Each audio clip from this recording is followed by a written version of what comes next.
The needle was already in when Myra Voss opened her eyes. She didn't flinch. She watched the line of pale amber fluid empty into the crook of her arm, watched the monitor above her head paint her heart rate in a flat, unbothered green, and decided that whatever they dosed her with this time, it wasn't going to be the thing that finally broke her. It never was. She'd stopped expecting it to be around the 4th week. She had lost count of the week itself somewhere after that. "Subject is conscious," said the voice behind the glass, flat with the particular satisfaction of a man who enjoyed narrating his own competence. "Compound 9C administered at 0640. Baseline heart rate holding at 58. No adrenal spike." "No adrenal spike," Myra repeated silently, to no one, because saying it out loud would have cost her nothing and given him everything. She kept her face still and her breathing slow and let them watch her do it, the way she'd let them watch her do everything for the better part of 2 months, on a table bolted to the floor of a room that smelled like antiseptic and cold metal, on a station orbiting a moon whose name she'd only learned because someone had said it in front of her, assuming she couldn't reassemble the syllables into anything useful. Corveth, the moon was called Corveth. The station was called the Reclamation Institute, which she thought was one of the more honest names she'd encountered out here, if you understood reclamation to mean something was being taken back by force from whoever currently held it. She understood. They meant her. The man on the other side of the glass was named Alaric Dorith, and he had 4 arms, silver-gray skin with a faint blue undersheen like something that lived at depth, and the unhurried confidence of someone who had never once been asked to justify a result to a patient. He wore a physician's collar the color of dried blood, and he had explained to her, on her 2nd day, in the tone of someone doing her a kindness, that her body was engaged in an irregular and clinically fascinating pattern of cellular defiance that he intended to correct. He had used that word, defiance, as if her marrow had opinions. "Talk to me, Austin," Dorith said, without looking away from her. "What's the residency curve look like?" A second voice, younger, quicker, nervous in the particular way of someone whose career depended entirely on the outcome of someone else's experiment. "Compounds binding to the target receptors on schedule, sir. Cascade markers are..." A pause, the kind that told Myra everything before the words caught up to it. "Cascade markers are already trending down." "Define already." 11 minutes, sir." There was a silence on the other side of the glass that Myra had come to recognize the way sailors recognize weather. It was the silence of a man recalculating something he had been certain of an hour ago. She let her eyes drift half shut, because that was easier on everyone, and because the ceiling tiles above the table had a pattern in them if you looked long enough, hexagons within hexagons, the kind of thing an engineer designs to be structurally efficient, and a bored prisoner turns into a clock. She had learned to read time in hexagons. 11 minutes to break a compound they'd spent 6 days assembling was fast, even for her. Her body was getting better at this. She wondered distantly, almost clinically herself now, whether that ought to worry her more than it did. It didn't worry her. It was just data. Dorith had taught her that lesson himself, in a lecture he probably didn't remember giving. Everything is data if you refuse to have feelings about it, and Myra had gotten very good, in 2 months on a table in this room, at refusing to have feelings about anything they did to her body until she was alone in the dark of her cell, and had no audience left to deny the satisfaction to. "Prep a 2nd dose," Dorith said. "Twice the concentration. If 11 minutes is the wall, we go through it." "Sir, the concentration at that level is outside the safety margin we—" "The safety margin," Dorith said, "was calculated for a human physiology. She has demonstrated repeatedly that she does not have one of those. Prep it." Myra closed her eyes the rest of the way and let the hexagons go dark, and thought, not for the first time, that these people had spent an enormous amount of institutional effort trying to prove she was a special case of something, when the truth, the plain, unglamorous, procedural truth was that she was just a very ordinary example of what her species did when you put it under enough pressure for long enough. They called it a mutation because that was the word in their files. She had started calling it, privately, the only thing that made sense, keeping up. She had crashed 9 weeks ago, on a survey run nobody back home would have called dangerous, mapping mineral seams on a border moon that belonged to no one in particular, and was claimed loosely by 3 different polities who mostly ignored it. Her shuttle's drive coil had failed on final approach. Nothing exotic, nothing anyone had shot at her, just bad engineering meeting bad luck at 400 meters. And she put it down hard in a ravine choked with a native lichen that turned out, on later and much more thorough analysis than she'd wanted, to secrete something that ate through synthetic seals. She'd spent 6 days in that ravine with a cracked rib and a suit that was slowly failing around her, breathing air that carried trace concentrations of a compound her medical scanner didn't have a name for before the patrol found her. By then the compound had already done something to her. She didn't know what, not really, not in any language she had for it. She only knew that by day 4 her rib had stopped hurting in a way that made no clinical sense. And by day 6, the cut on her palm from the crash had closed clean, no scab, no scarring, like it was erasing itself rather than healing. The patrol that found her wasn't friendly. They were opportunists, a border faction flying under a flag of convenience, and they had scanned her before they'd said a single word to her, and something on their scanner had made the officer in charge go very quiet and very careful. The way you go quiet and careful around something you've just realized might be worth more than you first thought. They hadn't taken her to a hospital. They'd taken her to a broker, and the broker had taken one look at the scan data and made a call, and 3 transfers later she'd woken up in a room with 4 arms, and a physician's collar looking down at her like she was the best thing that had happened to his career in a decade. Which she'd come to understand she probably was. They gave her 40 minutes between the first dose and the second. 40 minutes was enough time for the restraints on her wrists to loosen a fraction as a nurse. A Kesh orderly, chitinous and blue, with compound eyes that caught the ceiling light in 1,000 tiny copies of the room, checked the seals, and made a note on a tablet without meeting Myra's eyes. "You don't have to look away," Myra said, quiet, not unkind. She'd learned that most of the staff who avoided her eyes weren't cruel exactly. They were embarrassed in the specific way people get embarrassed by something they've decided not to think about too hard. The orderly's mandibles clicked once, a small sound, something between a flinch and a word. "Compound 9C, second administration, is not standard protocol," she said, very fast and very quiet, like she was saying it to the room rather than to Myra. "I filed a variance objection. It was overruled in 4 minutes. What's your name?" A pause. Selivek. "Thank you for filing it, Selivek." The orderly looked at her then, actually looked, for the first time in 2 months of check-ins and dosages and restraint adjustments, with an expression Myra didn't have a clean read on yet. Something between pity and the beginning of a different feeling. Then the door hissed and Dorothy came in with 2 more staff behind him, and Selivek's face went back to procedure, and the moment closed like it had never opened. The second dose went in colder than the first. Myra felt it this time, a heaviness behind her eyes, a slow fog rolling in at the edges of her vision, and for about 6 minutes she thought, with the same flat clinical distance she applied to everything else in this room, that maybe this was the one. Maybe this was the dose that did what all the others hadn't. Then, somewhere around minute 7, the fog started to recede.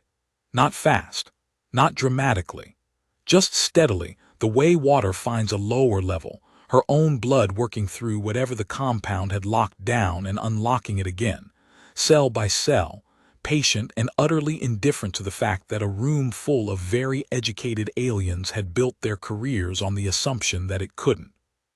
By minute 14, her heart rate monitor, which had dipped during the fog, was climbing back to its stubborn, unbothered 58.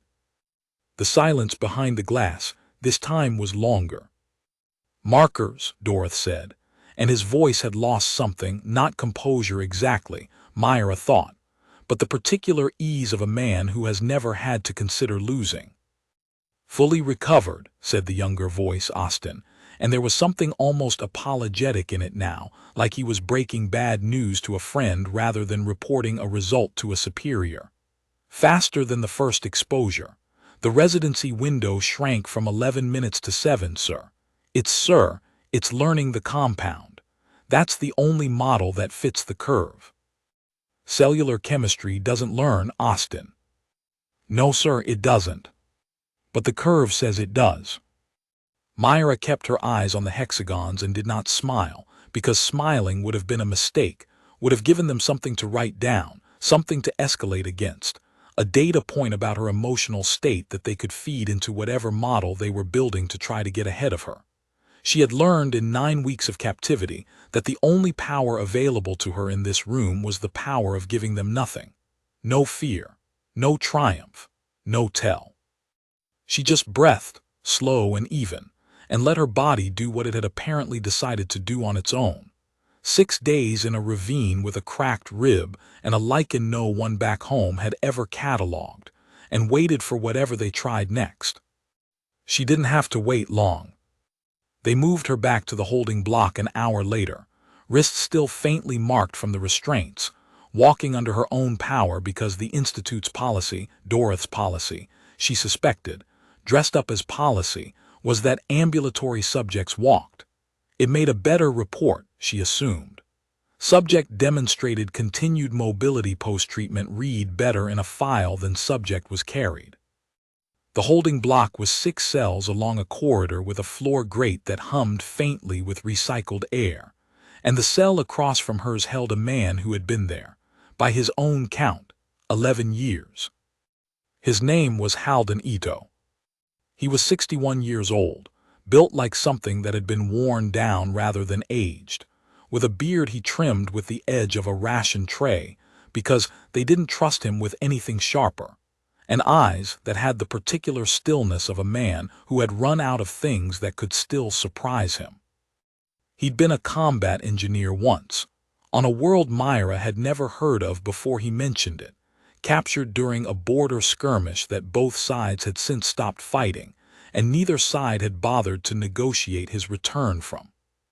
"They upped the dose," he said, without looking up from the mesh he was weaving out of ration tray fiber, a habit that Myra suspected had less to do with usefulness than with needing his hands to do something a Kesh orderly hadn't yet found a reason to confiscate. "They did." "How long did it hold?" 7 minutes.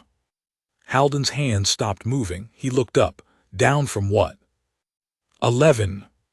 He was quiet for a moment, and then he did something Myra hadn't seen him do in the 3 weeks since they'd moved her into the cell across from his. He laughed, once, low and short, more breath than sound.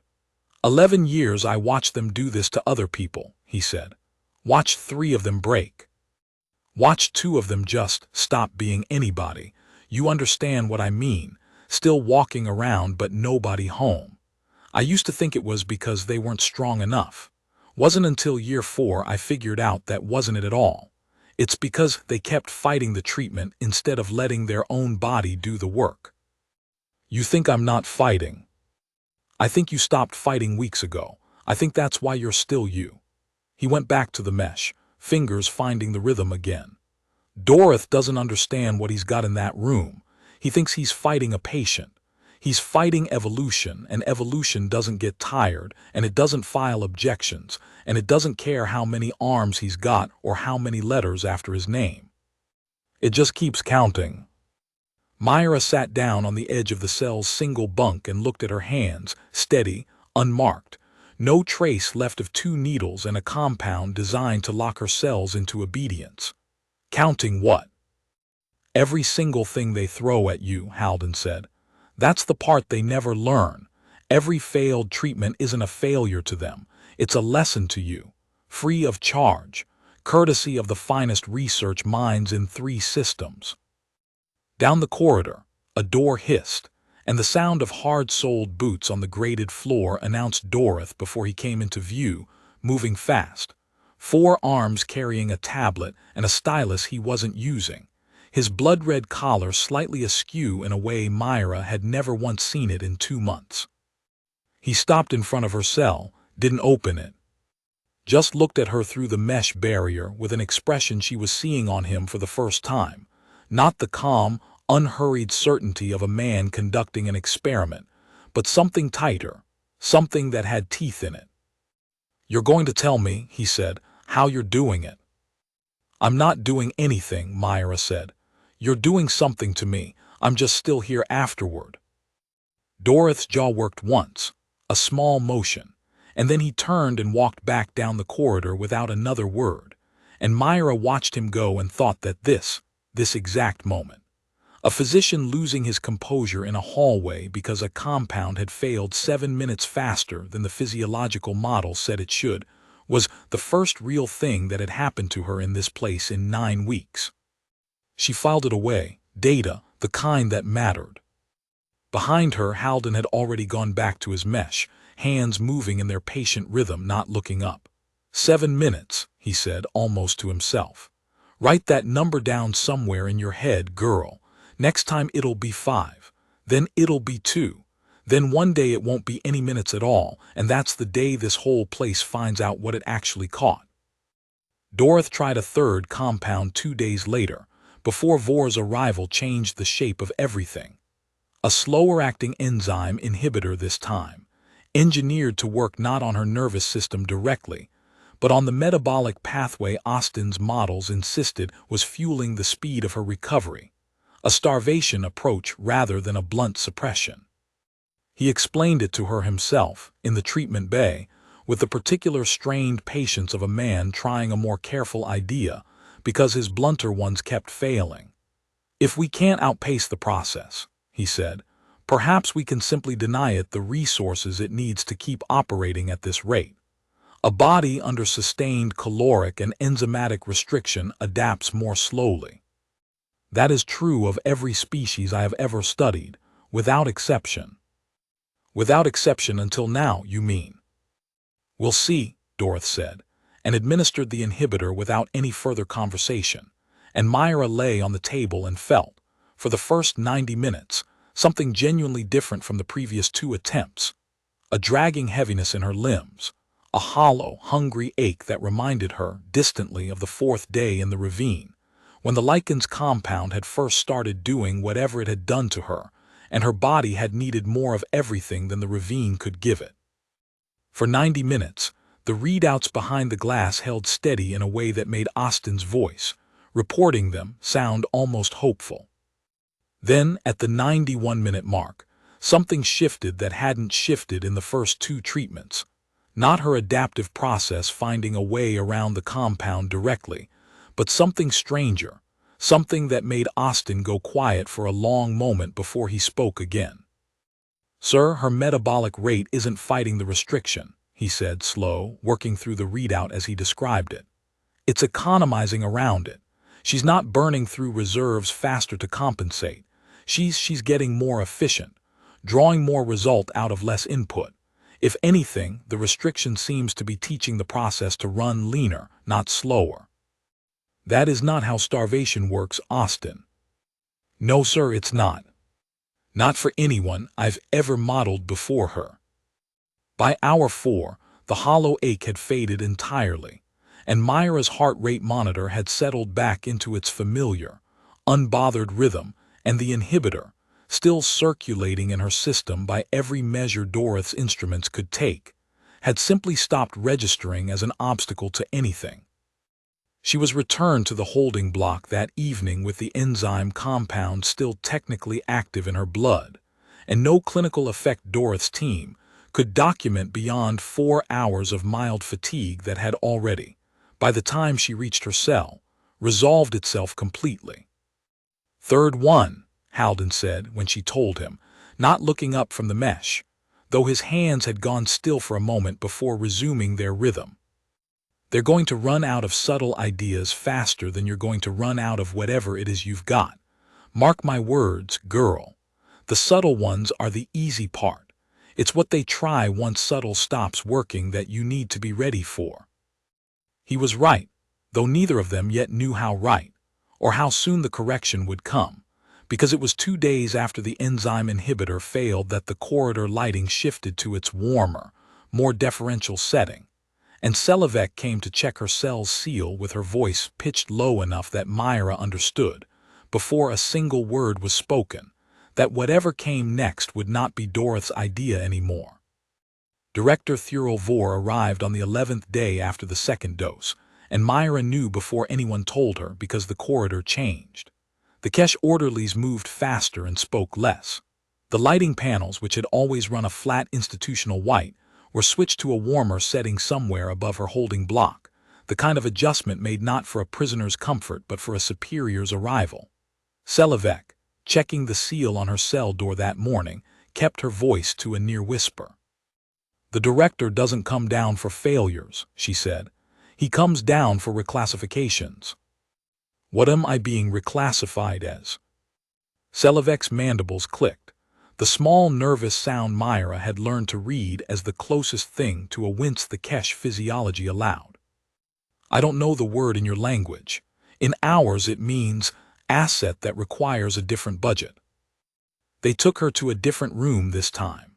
Not the treatment bay with its bolted table and its observation glass, but a briefing chamber 2 decks up, wide windows along one wall showing the pale curve of Korvath's rings, and beyond them, the hard, bright disk of the system's sun. Daylight came through those windows in a flood, catching dust motes suspended in the recycled air, and Myra noted, because she noted everything now, it had become the only entertainment available to her, that even a research station built by people who found comfort in cold procedure hadn't been able to resist putting the director's briefing room on the sunward side. Thurl Vor was taller than Dorothy, silver-blue skin gone nearly white with age at the joints of all 4 arms, and he did not look at her the way Dorothy did. Dorothy looked at her like a puzzle. Vor looked at her like a line item. "Subject Voss," he said without preamble, reading from a tablet a junior aide held up for him. 9 weeks in institute custody, 14 treatment attempts, 0 successful suppressions, compound residency time trending downward with each subsequent exposure. He set the tablet down and looked at her properly for the first time. "Do you understand what that trend line means, Subject Voss?" "That your compounds are getting worse," Myra said, "or I'm getting better." "I'd guess the second one, but I'm not the one with the budget." A ripple went through the junior staff along the wall, not quite a laugh, nothing so undisciplined but a shift, a held breath. Vor did not react at all, which told Myra more about him than any amount of shouting would have. "Dr. Dorothy's approach has been chemical," Vor said. "Precise, targeted, individually calibrated, and, as you've correctly observed, increasingly ineffective. I have authorized a different avenue." He nodded once, and the wide window along the sunward wall dimmed, replaced by a display, a schematic of something small, intricate, swarm-structured, thousands of individual units rendered in cool blue light. Autonomous suppression nanites. Rather than attempting to hold a single compound in your system long enough to force compliance, we introduce a self-replicating population that adapts its binding targets in real time, faster than your biology can develop a countermeasure. It does not matter how quickly you adjust to a static treatment, Subject Voss. This treatment adjusts with you. Myra looked at the swarm schematic, thousands of tiny machines drawn with the loving precision of engineers who believed in their own cleverness, and felt something she hadn't let herself feel in 9 weeks, which was a small, cold flicker of genuine interest. Not fear. Interest. This was, she had to admit, at least a real idea, the first one they'd shown her that wasn't just a bigger dose of the last failure. "When," she said. "Tomorrow," Vor said. "I find delay tends to produce false hope in a subject, and false hope is inefficient." He turned to Dorothy, who had been standing near the window with the stiff posture of a man who had just watched his own strategy replaced by his superiors in front of the person he'd spent 9 weeks failing to break. "Doctor, you'll administer. I want hourly telemetry." "Yes, Director." Vor looked back at Myra one final time, and there was something in his expression that she filed away carefully, because it was new. Not certainty, exactly, but the look of a man who had decided certainty was a thing you could manufacture through sufficient engineering, regardless of whether it was earned. "You should understand something, Subject Voss, before tomorrow," he said. "The Institute did not acquire you to punish you. We acquired you because your physiology represents the most significant defensive adaptation cataloged in this sector in 4 decades. Once suppressed and understood, it has applications, medical, martial, industrial, that will benefit trillions of people who are not you. Your discomfort is a rounding error against that outcome. I say this not to be cruel. I say it because I find subjects cooperate faster once they understand their resistance is not principled. It is simply expensive, for everyone, including you." "You should understand something too," Myra said, and kept her voice as flat and unhurried as his had been, because two could play the game of composure and she intended to win it. "My body isn't resisting your treatment. It's studying it. There's a difference, and you're going to find out what it is." Vor's 4 arms folded, unhurried, and he left without another word, and the junior staff filed out after him in a ripple of silence, and Dorothy remained a moment longer, looking at her with an expression that had, for the first time, something almost like respect buried under the frustration. "You shouldn't provoke him," he said, quietly, once the room had emptied enough that it might have been meant only for her. "I'm not provoking anyone," Myra said. "I'm just not lying to make him comfortable. There's a difference there, too." The nanite infusion went in through a port they installed at the base of her throat under local anesthetic, that she was fairly sure was mostly theater, since the anesthetic itself hardly had time to register before her body was already treating it the way it treated everything else, as information, filed, cross-referenced, discarded. She lay on the table and watched the blue swarm schematic replicate itself on the monitor overhead, felt a faint prickling heat spread outward from the port site, and thought about hexagons and waited. For the first 2 hours, something was different. She felt it, a fine, buzzing wrongness under her skin, like her own nervous system had static in it. And for those 2 hours the monitors behind the glass reported numbers that made Austin's voice climb half an octave with something that might have been excitement or might have been fear. She genuinely couldn't tell anymore, and she suspected neither could he. "Suppression holding," he said. 90 minutes no residency decay, sir, this might actually be." He didn't finish the sentence, because at minute 104 the decay began. It didn't happen the way the chemical compounds had failed. No sudden threshold, no clean before and after. It was slower, stranger, and Myra felt it from the inside as something closer to a conversation than a battle. Her body wasn't overpowering the nanites. It was recruiting them. Somewhere in the deep, wordless machinery of her own cells, the adaptive process that Dorothy's compounds had been fighting for 9 weeks had found the nanite swarm's replication signal, studied its structure, and begun, patiently, incrementally, rewriting the swarm's own binding targets to match her body's baseline instead of suppressing it. By hour 3, the swarm wasn't suppressing anything. It was reinforcing her. "That's not possible," Austin said, and his voice had lost the excitement now, all of it, replaced by something closer to what Myra imagined a man sounded like watching a controlled fire stop being controlled. "Sir, the swarm's replication rate is accelerating. It's not fighting her biology anymore. It's matching it. The suppression signal is being overwritten." "Overwritten by what?" Dorothy said, and for the first time in 9 weeks Myra heard something in his voice she hadn't heard before, and it took her a moment to place it, because it was so unfamiliar on him. It was alarm. By her, Austin said, Sir, I don't have another explanation. It's her. Myra lay very still on the table, feeling the fine buzzing static under her skin settle into something warmer, steadier almost. She groped for the word and settled on the only honest one, almost comfortable, like a system finding a resting frequency. And she let herself, for just a moment, in a room she knew was recording every flicker of her face, allow the corner of her mouth the smallest possible motion. Not a smile, not yet, just the ghost of the idea of one. Behind the glass, someone was already calling for Vor. They pulled the nanite swarm 2 hours later, in a procedure that Dorth performed himself, hands moving with a precision that had lost all its earlier unhurried confidence and gained something closer to urgency.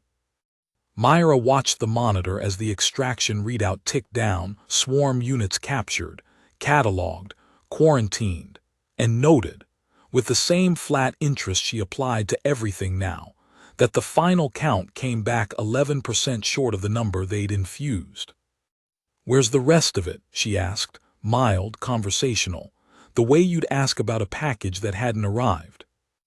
Nobody answered her, but she saw Dorothy's face when the number came up on his tablet, and she understood before he said a single word to Austin that the missing 11% hadn't been destroyed, and it hadn't escaped containment, and it hadn't malfunctioned. It had integrated. Some fraction of the swarm that had been built to hold her down was now, permanently and irreversibly, a part of what held her together, and there was no procedure in Dorothy's collection of procedures for taking that back. "Log it," Dorothy said, finally quiet, and his hands weren't quite steady when he set the tablet down. "Log all of it, every number. I want the full curve for the director." "What do I write in the outcome field, sir?"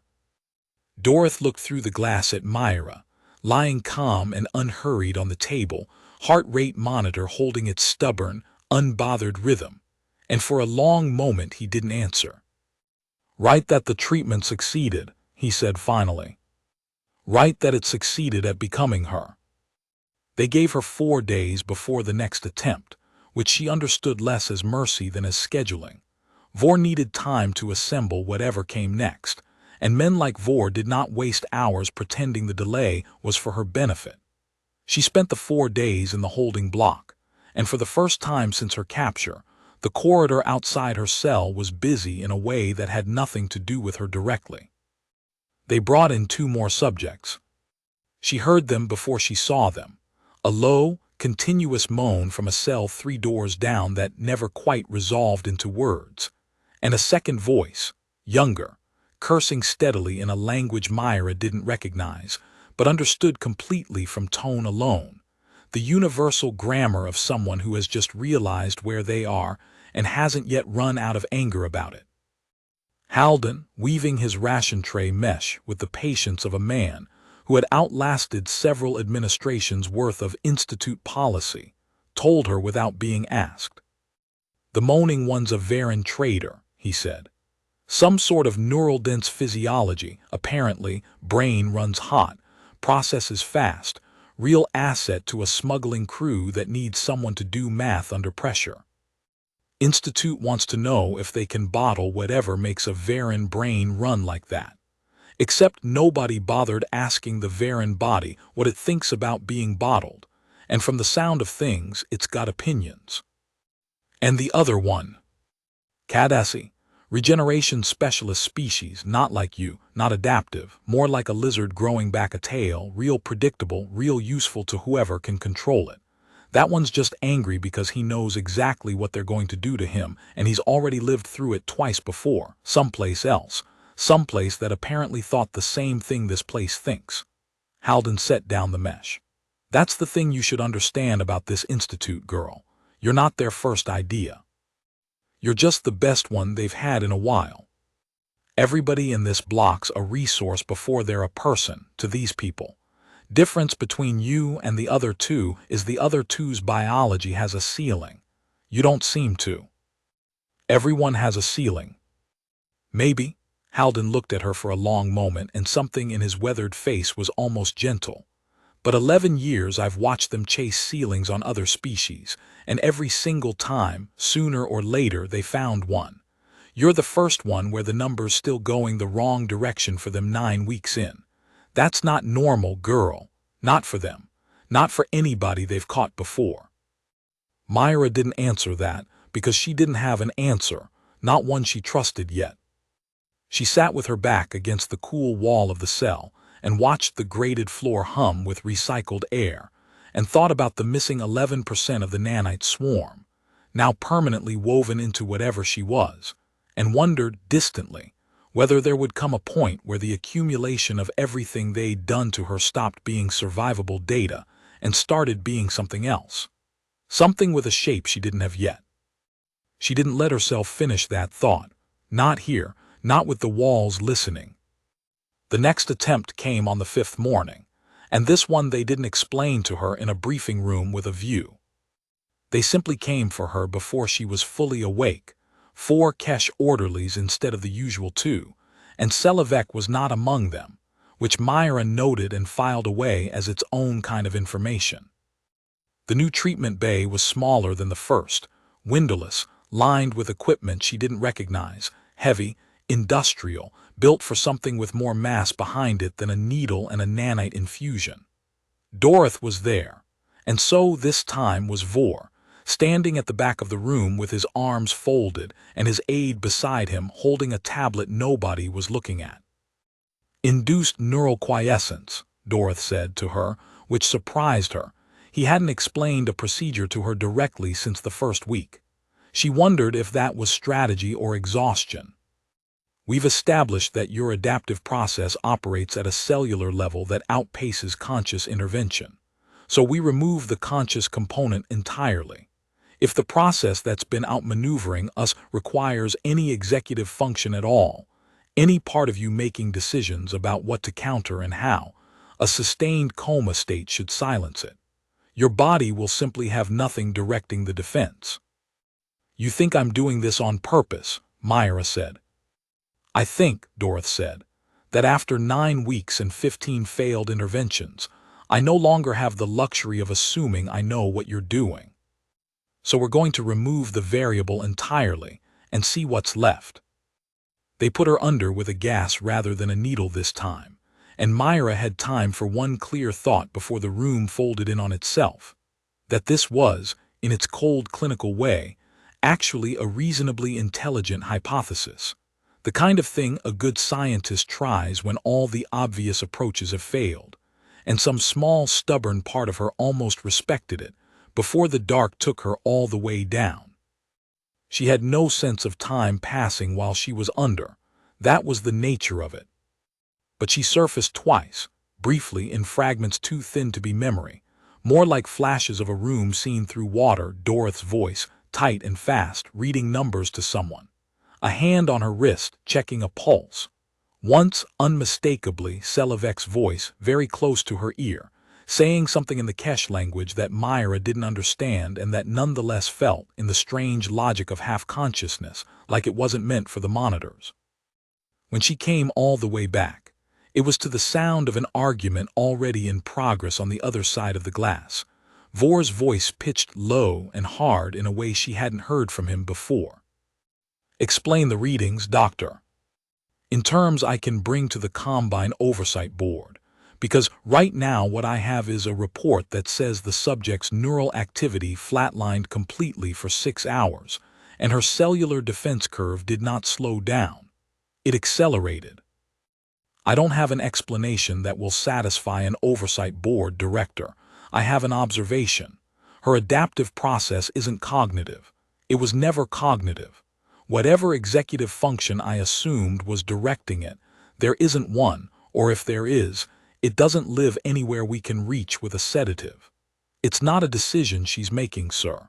It's not even biology behaving like decision-making. It's closer to. Dorothy stopped, and Myra, eyes still closed, listening, heard him search for a word he clearly didn't like the taste of. It's closer to a reflex. An immune response, but one that treats our interventions the same way her body would treat an infection. Something to be identified, cataloged, and permanently inoculated against. The coma didn't remove a variable, sir. There was no variable to remove. We've been treating a patient. We should have been treating a process, and the process doesn't require her to be conscious or willing or even alive in any sense beyond cellular. It just requires time. There was a long silence. How long has she been unconscious? Vor said finally. 6 hours, 11 minutes. And her defense curve? At full pre-coma capability by hour 4. It didn't just recover, Director. It's still climbing. Whatever ceiling we've been assuming exists, I no longer have data supporting the assumption that one does. Myra opened her eyes. The room was different from the one she'd gone under in. A recovery bay, dimmer. A single monitor at her bedside, instead of the bank of instruments from the treatment room. She turned her head and found Selivek sitting in a chair pulled close to the bed, close enough that it was clearly not standard protocol, and the orderly's compound eyes were fixed on her with an expression that had shed all pretense of professional distance. "You're supposed to still be under," Selivek said, quiet, urgent. "Apparently I don't do what I'm supposed to do." Myra's voice came out rough, unused for 6 hours but steady. "How long was I gone?" "Hours." Selivek glanced toward the door, then back. "They're not going to tell you this, so I will. There's a subject 2 floors down, the Cadesi, the one Halden told you about. They tried a different approach on him last week, an accelerated regeneration lock meant to freeze his tissue in a stable state so they could study the mechanism without it changing under them." Her mandibles clicked, the small nervous sound, but this time it carried something heavier than nervousness. It worked. On him. He's not in pain anymore, but he's not there either. Not the way he was. Something in him just stopped when they froze it. Myra lay very still, absorbing that, and felt something cold and clear settle into place behind her ribs, something that wasn't fear and wasn't anger, because she'd trained both of those out of her own responses weeks ago, but was instead a kind of grim, focused certainty. Halden had said it plainly enough, back in the holding block. Everyone has a ceiling. She told him he was wrong, and she still believed that about herself, but she understood now, hearing about the Cadesi, that the ceiling wasn't always about failure. Sometimes the ceiling was what happened when the treatment worked exactly as designed, on a body that couldn't say no to it the way hers apparently could. "Why are you telling me this?" Myra said.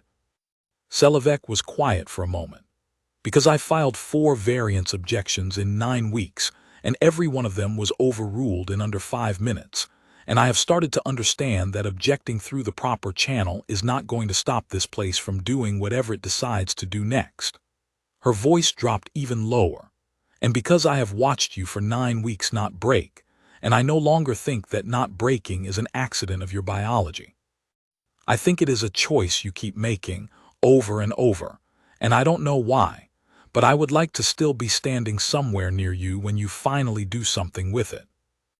Myra looked at her for a long moment, the compound eyes, the chitinous plating that had always read to her, in the flat institutional light of the treatment bay, as uniform and unreadable, but that up close carried its own small imperfections, a chip along one mandible edge, a healed scar along the carapace near her left shoulder joint. A person. Underneath the procedure and the collar and the species that had built this place, a person, deciding, quietly and at real risk to herself, to become something other than one more set of hands the Institute could rely on. "Thank you, Selivek," Myra said, and meant it, and filed the moment away with the same care she gave to everything else, because in a place like this, an ally was the rarest data point of all. Down the corridor, a door hissed, and the sound of Dorothy's footsteps, faster now, urgent in a way they hadn't been in 9 weeks, announced that whatever came next was already on its way. They didn't come for her again that day, or the next. She used the gap the way Halden had taught her to use every gap the Institute gave her, not to rest exactly, because rest implied she was tired in a way she could no longer clearly identify in herself, but to think, methodically, about the shape of what was happening to her. 15 failed interventions. A nanite swarm partially absorbed rather than expelled. A 6-hour coma that hadn't slowed her adaptive process at all. Whatever her body was doing, it wasn't fighting each treatment individually and starting over each time.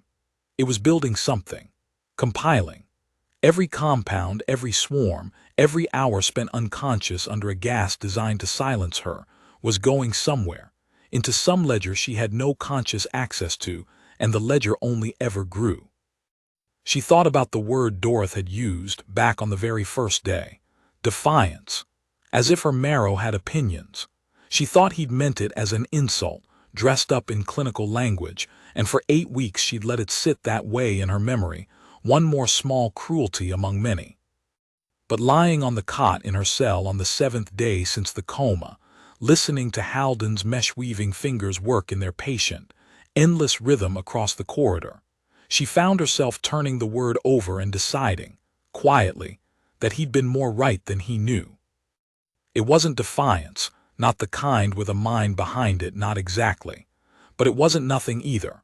Something in her, something older and deeper than any decision she was making, had spent 9 weeks refusing, on a level below thought, to be edited. And the more they pushed, the more of itself that something recruited to keep refusing. She didn't tell Halden any of this. She didn't tell Selivek. On the 2 occasions, the orderly found an excuse to bring her tray herself instead of sending a junior staffer. She kept it where the Institute couldn't put it in a file, because she had learned, if nothing else in 9 weeks, that anything she said out loud in this place eventually ended up in a report with her name on it.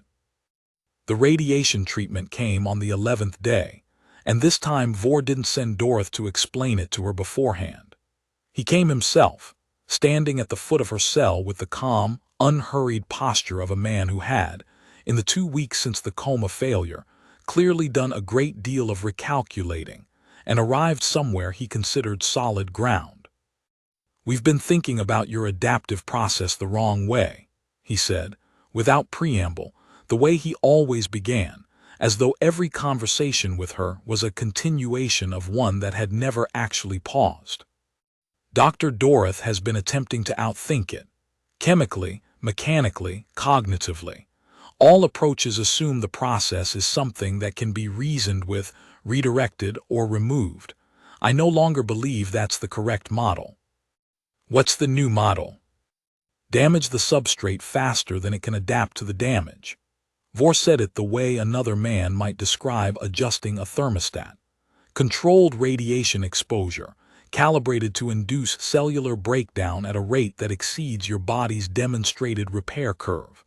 We are not attempting to suppress your adaptive process this time, Subject Voss. We are attempting to outrun it. If your cells cannot rebuild faster than we destroy them, the process collapses on its own, and what remains afterward is simply whatever baseline is left.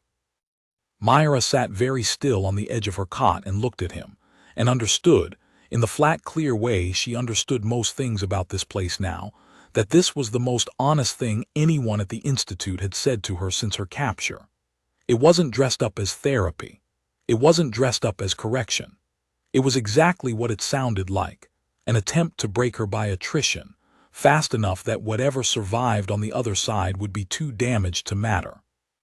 "And if it doesn't collapse," she said, "then we will have learned something extraordinary about the ceiling of your species," Vor said, "and I will have a much more difficult report to file with the Combine Oversight Board, who have, I will admit to you privately, Subject Voss, begun asking questions about resource allocation that I am finding tiresome to answer. 9 weeks and 18 interventions for zero suppression is not a result I enjoy explaining." He looked at her for a long moment, and something flickered behind the pale, aged eyes that might, in a different man, have been the beginning of doubt. "I would prefer this worked, for both our sakes."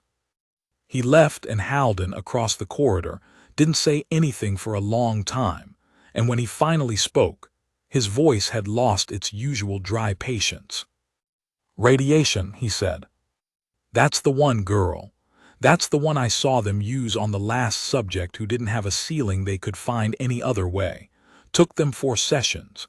He didn't survive the 4th. I'm not him. I know that. I've watched you for 3 weeks and I know that better than you might think. But I'm telling you anyway because you should walk into that room today knowing what it's meant to do to people, not what it's meant to do to you specifically. Vor's not asking a question anymore. He's done asking questions. This is the part where he stops caring what the answer costs. Myra absorbed that and nodded once, and when the orderlies came for her 20 minutes later, she walked into the treatment bay under her own power, the way she always did, and lay down on the table without being told, and watched the ceiling, no hexagons here, just a flat gray panel with a single status light, and waited. The exposure itself she felt as heat, first, a deep uncomfortable warmth that had nothing to do with temperature and everything to do with something happening at a level far below her skin. And then, within minutes, as a kind of internal static that reminded her, distantly, of the nanite infusion except wrong in every direction, destructive instead of intrusive. Her body registered it as damage, real damage, the kind that made her jaw tighten involuntarily and her hands curl at her sides despite every effort to keep them still. And for the first time in 9 weeks, watching the monitor readout through slitted eyes, she saw her own heart rate climb. 58, 61, 64. Adrenal response, Austin's voice said behind the glass, and there was something in it that Myra almost thought was relief. First sustained spike we've logged. Sir, this might actually be doing something. Continue exposure, Vor said. Track the repair curve in real time. I want to see the moment it fails to keep pace. The moment didn't come the way he wanted it to. Myra lay on the table and felt her body take the damage. Real, measurable, painful in a way that none of the earlier interventions had managed to be. Because none of the earlier interventions had actually been trying to hurt her, only to redirect her.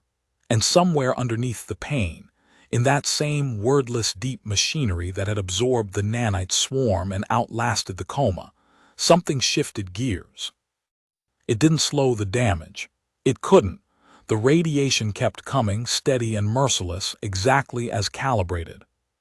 But cell by cell, faster than any repair process should have been able to move, her body began doing something Dorothy's earlier models had never accounted for, because Dorothy's earlier models had been built around the assumption that adaptation and damage were sequential, that her body first took the hit and then, afterward, adjusted. What was happening now was simultaneous. Her cells weren't repairing radiation damage after the fact. They were restructuring themselves, mid-exposure, into a configuration less vulnerable to the specific wavelength being used against her, the way a soldier under sustained fire learns, without ever consciously deciding to move differently through the same battlefield. By the 20-minute mark, the damage curve had not just stopped climbing. It had started falling.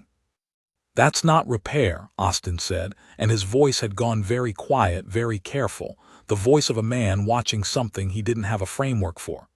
Sir, the tissue density readings are increasing beyond baseline. She's not healing the damage. She's building something more resistant to it than what she started with, radiation hardening, in real time, under active exposure. There was a silence behind the glass that stretched long enough that Myra, lying on the table with sweat cooling on her skin and her pulse finally, slowly, beginning to settle back toward its stubborn baseline, understood without being told that whatever Vor had wanted from this room today, he had gotten instead the exact opposite of it. Terminate exposure, Vor said finally, and his voice, for the first time since Myra had met him, had lost every trace of its unhurried certainty. Full workup. I want to know what her tissue density looks like against the baseline we took on intake. Dorothy's voice when it came was almost inaudible. Sir, it's 41% higher. Nobody said anything else for a long time. Myra lay on the table, breathing slow and even, feeling something in her chest that she recognized, cautiously, as the first real satisfaction she'd allowed herself in 9 weeks, and thought about hexagons, and waited for them to decide what came next. They didn't try radiation again. Whatever conversation happened above her after that session, in whatever office Vore retreated to when he needed to recalculate, it produced a 4-day gap in treatments, the longest she'd had since her capture.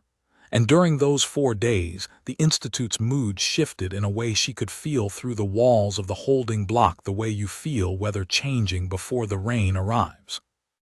Staff moved faster and spoke less. 2 more Kesh orderlies were reassigned away from her block entirely, and Selivek told her, in a hushed exchange over a meal tray on the second of the 4 days, that there had been a closed-door session with representatives from the Combine Oversight Board, conducted remotely, that had run for 6 hours and left Vore, by every account she could gather second-hand, in a foul temper that had not lifted since. "They're asking whether the Institute can still guarantee containment," Selivek said. "Not suppression. Containment. That's a different question, and it's not one Director Vore likes being asked." "What did he tell them?" "That containment has never been at risk. That the treatment protocols are producing valuable data even in failure, and that a resolution is close." Selivek's mandibles clicked, low and bitter. "I don't think he believes that anymore. I think he's saying it because the alternative is admitting he brought something into this station that he cannot put back down, and men like him do not admit that kind of thing. Not to a board, maybe not even to themselves." Myra turned that information over carefully, weighing it the way she weighed everything now, and understood, with the same cold clarity that had carried her through 9 weeks of tables and needles and glass, that a frightened man with authority was more dangerous, not less, than a confident one. Vore had started this as an experiment he expected to win. He was ending it, day by day, as a problem he needed to survive. And problems, in her experience of men like him, eventually stopped being handled with careful procedure and started being handled with whatever came fastest to hand. She was right. It took 4 days for the Institute to reach for something faster. She learned, much later, from Selivek's own account during the tribunal proceedings, exactly what those 4 days had looked like from the other side of the glass. Vore had spent the first 2 of them in a closed session with the Combine Oversight Board, defending a budget that had ballooned far past its original projection with nothing to show for it but 18 failed interventions, and a subject whose adaptive curve had never once, in 9 weeks, bent in the direction the Institute needed. One board member, Selivek, never learned the name, only the transcript excerpt that had circulated among senior staff afterward, like a piece of bad weather everyone had to prepare for, had asked Vore a single question that apparently silenced the entire session for a long, uncomfortable stretch. "If the subject cannot be suppressed, Director, what precisely are we now containing her for?" Vore had not had an answer ready. Selivek said his voice, replayed later for staff in a compliance briefing meant to reinforce confidence in Institute leadership, had sounded, for the first time in the recording, like a man improvising rather than presiding. He spent the remaining 2 days, by every account she could piece together, moving through the research decks with a restlessness the staff had never seen from him before, pulling old case files, consulting archive protocols from Institute programs that predated his own directorship, searching, Selivek suspected, less for a solution than for permission, some precedent buried deep enough in the record that he could point to it later and say the failure, when it came, had not been uniquely his. He found what he was looking for on the evening of the 4th day, in a sealed protocol file from a facility 2 administrations removed from Korvath, and Selivek said the order that came down afterward had none of his usual careful phrasing in it at all, just 4 words, relayed to the holding block supervisor without explanation. "Prepare isolation cell 3. What came fastest to hand, it turned out, was isolation.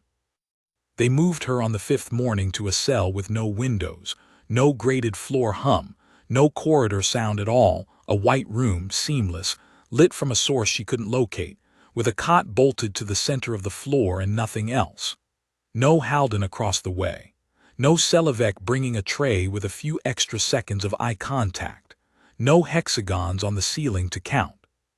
Just white and silence, and the particular quality of light that told her, within the first hour, that this room had been built specifically to remove every input a mind might use to measure time.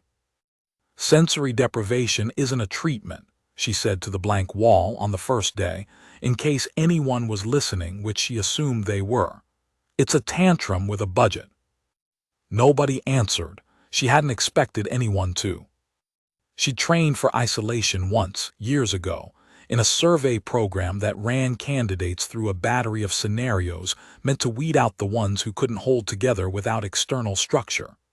3 days in a sealed chamber with no light, no sound, no company, just your own mind and whatever you'd brought into the room with you.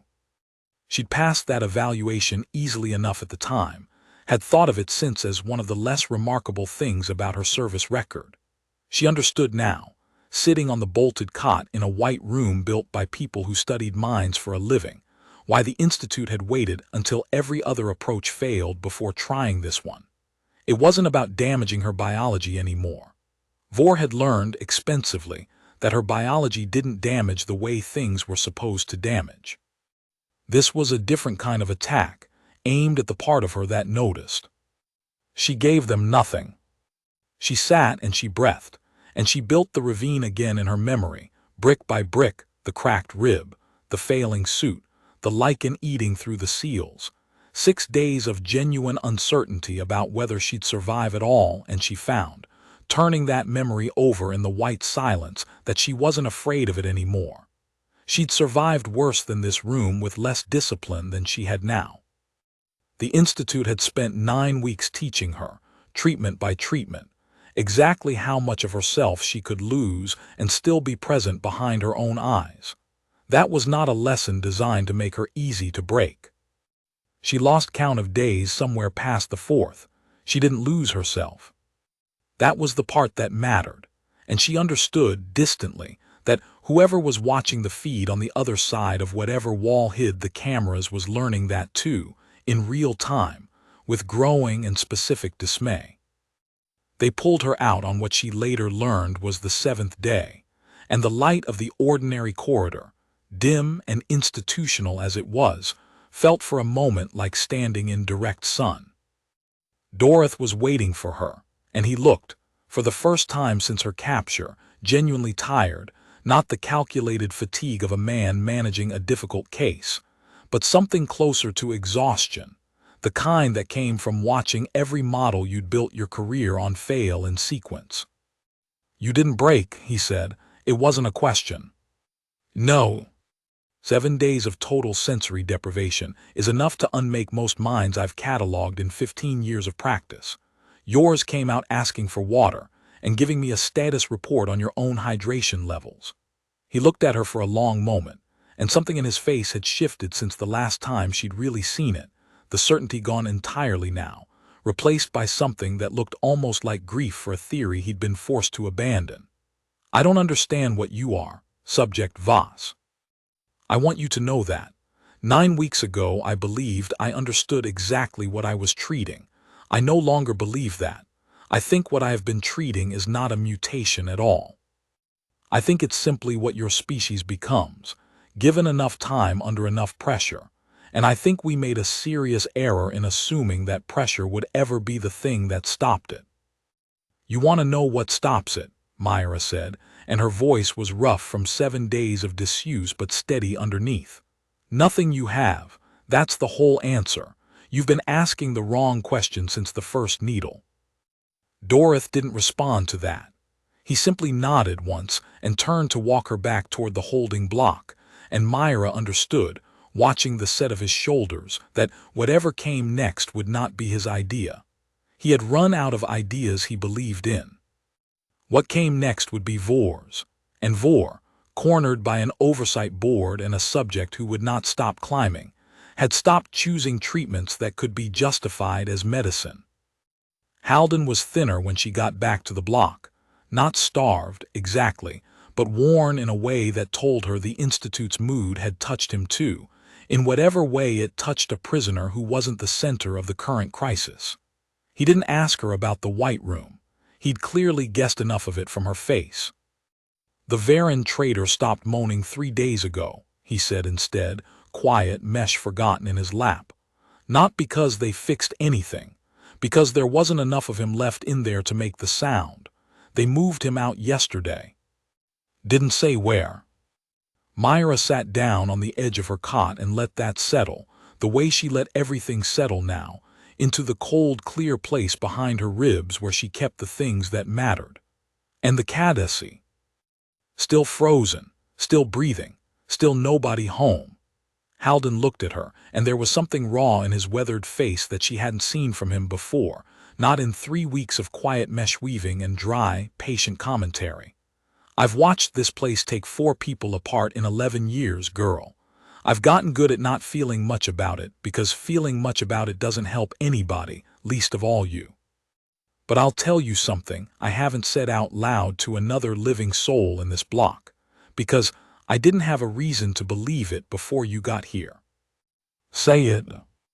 "I think you're going to be the one that gets out." His voice didn't rise. It didn't need to. Not because you're stronger than the others were. The Varen was strong. The Cadesi could grow back a limb in a week. I think you're going to be the one because every single thing they've done to you has made you more, and nothing they've done to anyone else in this block has ever done that. That's not luck, girl. That's not even biology, not really. That's something in the way you decided to hold yourself together in that White Room. And I don't think Vor understands that the thing he's fighting isn't in your blood at all.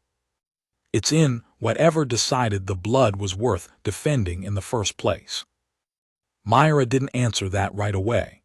She sat with it, the way she'd learned to sit with everything in this place, turning it over and thought about the ravine, and the lichen, and 6 days of deciding, alone, with a cracked rib and a failing suit, that she was not going to stop being herself just because her circumstances had gotten difficult. She thought Halden might be onto something true, even if it wasn't something she had a clean name for yet. "If I get out," she said finally, "you're coming with me." Halden's weathered face did something complicated, not quite a smile, something older and more tired than that, but real. 11 years I've watched people promise that and mean it in the moment and forget it by the time it matters. I believe you'll remember it. That's new too. Down the corridor a door hissed, and this time it wasn't Dorothy's footsteps that followed. It was Vor's, slower, heavier, and behind him, a second set Myra didn't recognize, someone new, someone the Institute had brought in from outside. The new arrival was introduced to her the following morning as Chief Geneticist Ilvath Cassivar, on loan, Vor said, from a Combine research consortium with a reputation Myra had never heard of, and had no reason to doubt was impressive within whatever circles cared about such things. Cassivar was Threy, like Vor and Dorothy, but older, smaller, with a stillness to her that Myra recognized immediately as a different flavor of the same certainty that had walked into the briefing room 9 weeks ago and told her calmly that her resistance was simply expensive. This was a woman who had spent a long career being right, and who had come to Korvath.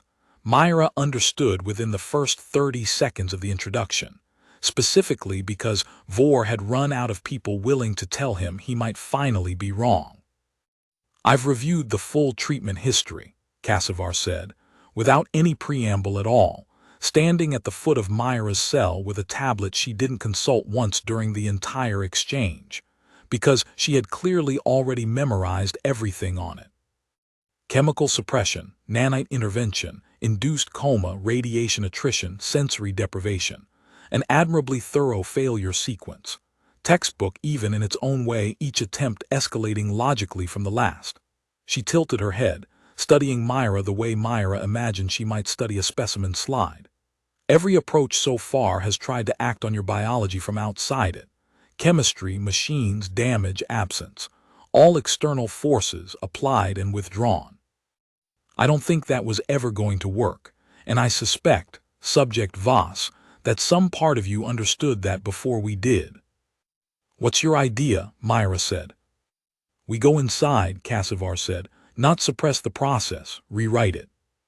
A targeted retroviral vector, built from your own genetic sequence, carrying instructions to permanently downregulate the specific pathway responsible for what you'd call adaptation, and I'd call an escalating liability.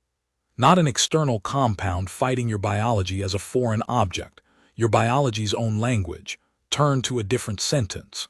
If the process is, as Dr. Dorth believes, something closer to instinct than decision, then we don't fight the instinct.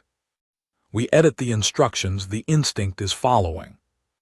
Myra felt something shift behind her ribs, cold and clear, because this, unlike the coma, unlike the radiation, unlike the white room, was, for the first time in 9 weeks, an idea that actually frightened her, and she was honest enough with herself in the privacy of her own skull to let herself feel that fear fully for exactly as long as it took to file it away and lock the door on it again.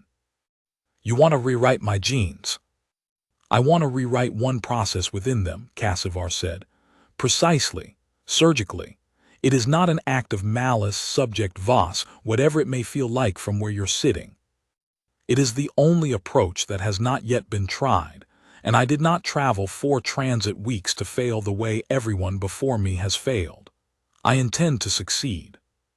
She left without waiting for a response, because women like Cassivar, Myra understood, didn't need a subject's agreement to proceed. They only needed a director's authorization, and Vor, standing a pace behind her the entire exchange, silent in a way that told Myra everything about the balance of power in that hallway now, gave it without hesitation.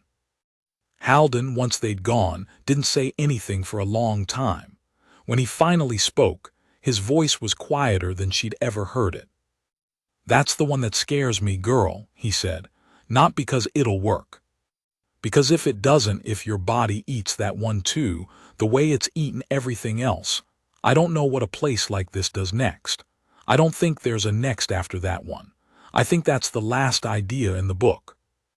Myra looked down at her own hands, steady, unmarked, carrying inside them 9 weeks of failed chemistry and absorbed machines and radiation-hardened tissue, and whatever the white room had failed to unmake, and thought that Halden was probably right, and found, to her own quiet surprise, that the thought didn't frighten her the way it should have.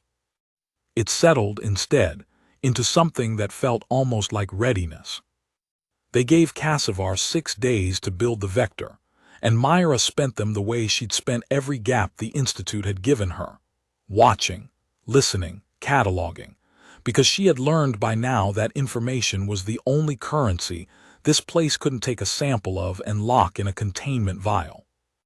She noticed that the corridor traffic outside the holding block had thinned further, that 2 more junior staff had been reassigned or reprimanded, or simply vanished from the rotation without explanation, that Selavek's visits, though rarer now under the tighter new protocols Cassivar had brought with her, had grown bolder rather than more cautious, as though the orderly had crossed some internal line and stopped calculating the risk of each individual kindness.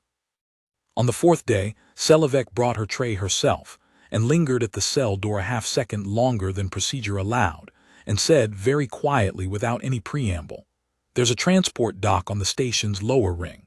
Cargo, not passenger, unmonitored most cycles, because the Institute doesn't expect anyone in this block to reach it. I've been assigned to inventory rotation down there twice a week for the last month. I know the access codes on the outer doors. I don't know what any of that is worth to you, but I wanted you to have it, in case." "In case what?" Selavek's mandibles clicked, and her compound eyes, for once, didn't dart to the corridor camera before she answered.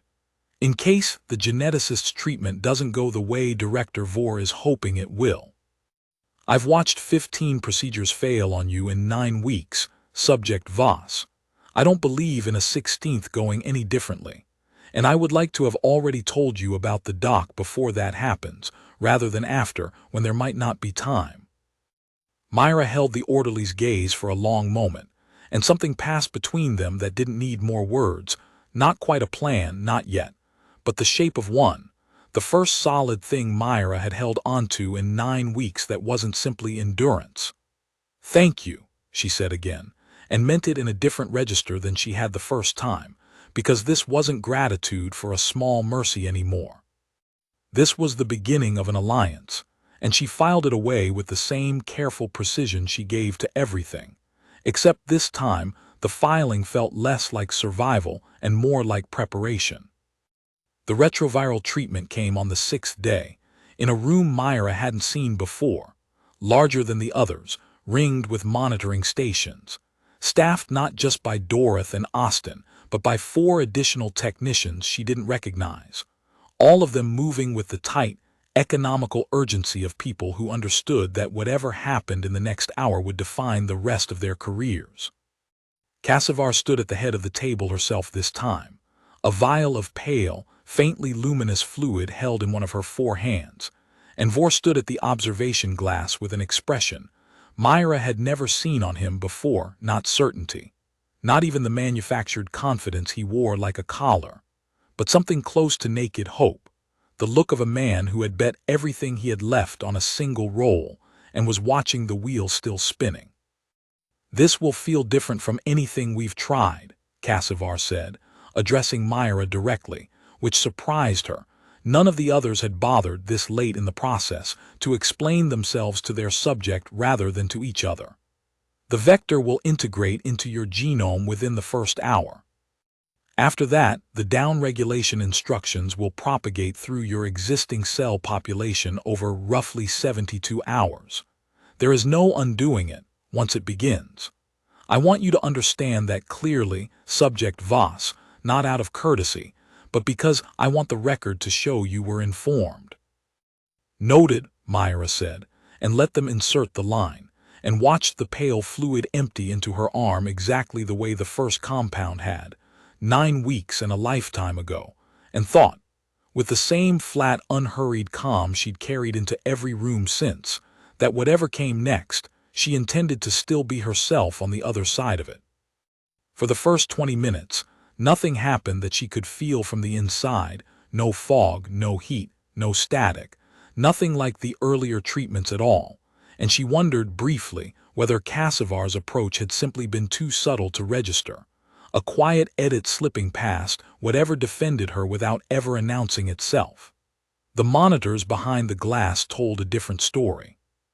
She heard Austin's voice climbing, reading numbers that meant nothing to her and everything to the room, and she heard Cassivar, uncharacteristically, ask him to repeat a figure twice. "Vector integration at 81% and accelerating," Austin said. That's faster than the projected curve, ma'am." "Significantly faster." "That's expected," Cassivar said, though something in her voice had gone tighter than it had been an hour ago. "The vector is designed to move quickly. Continue monitoring." By the 90-minute mark, the numbers Austin was reading had shifted in tone entirely, and Myra, lying on the table with her eyes half closed, felt something begin to happen that was unlike anything the previous 15 treatments had produced. Not the fog of the chemical suppressors, not the fine static of the nanite swarm, not the deep internal heat of the radiation. This was something else.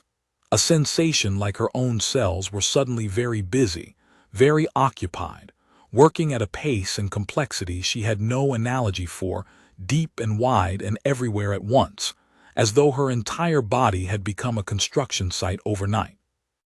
"Integration complete," Austin said, and his voice had lost whatever professional calm it had been holding onto.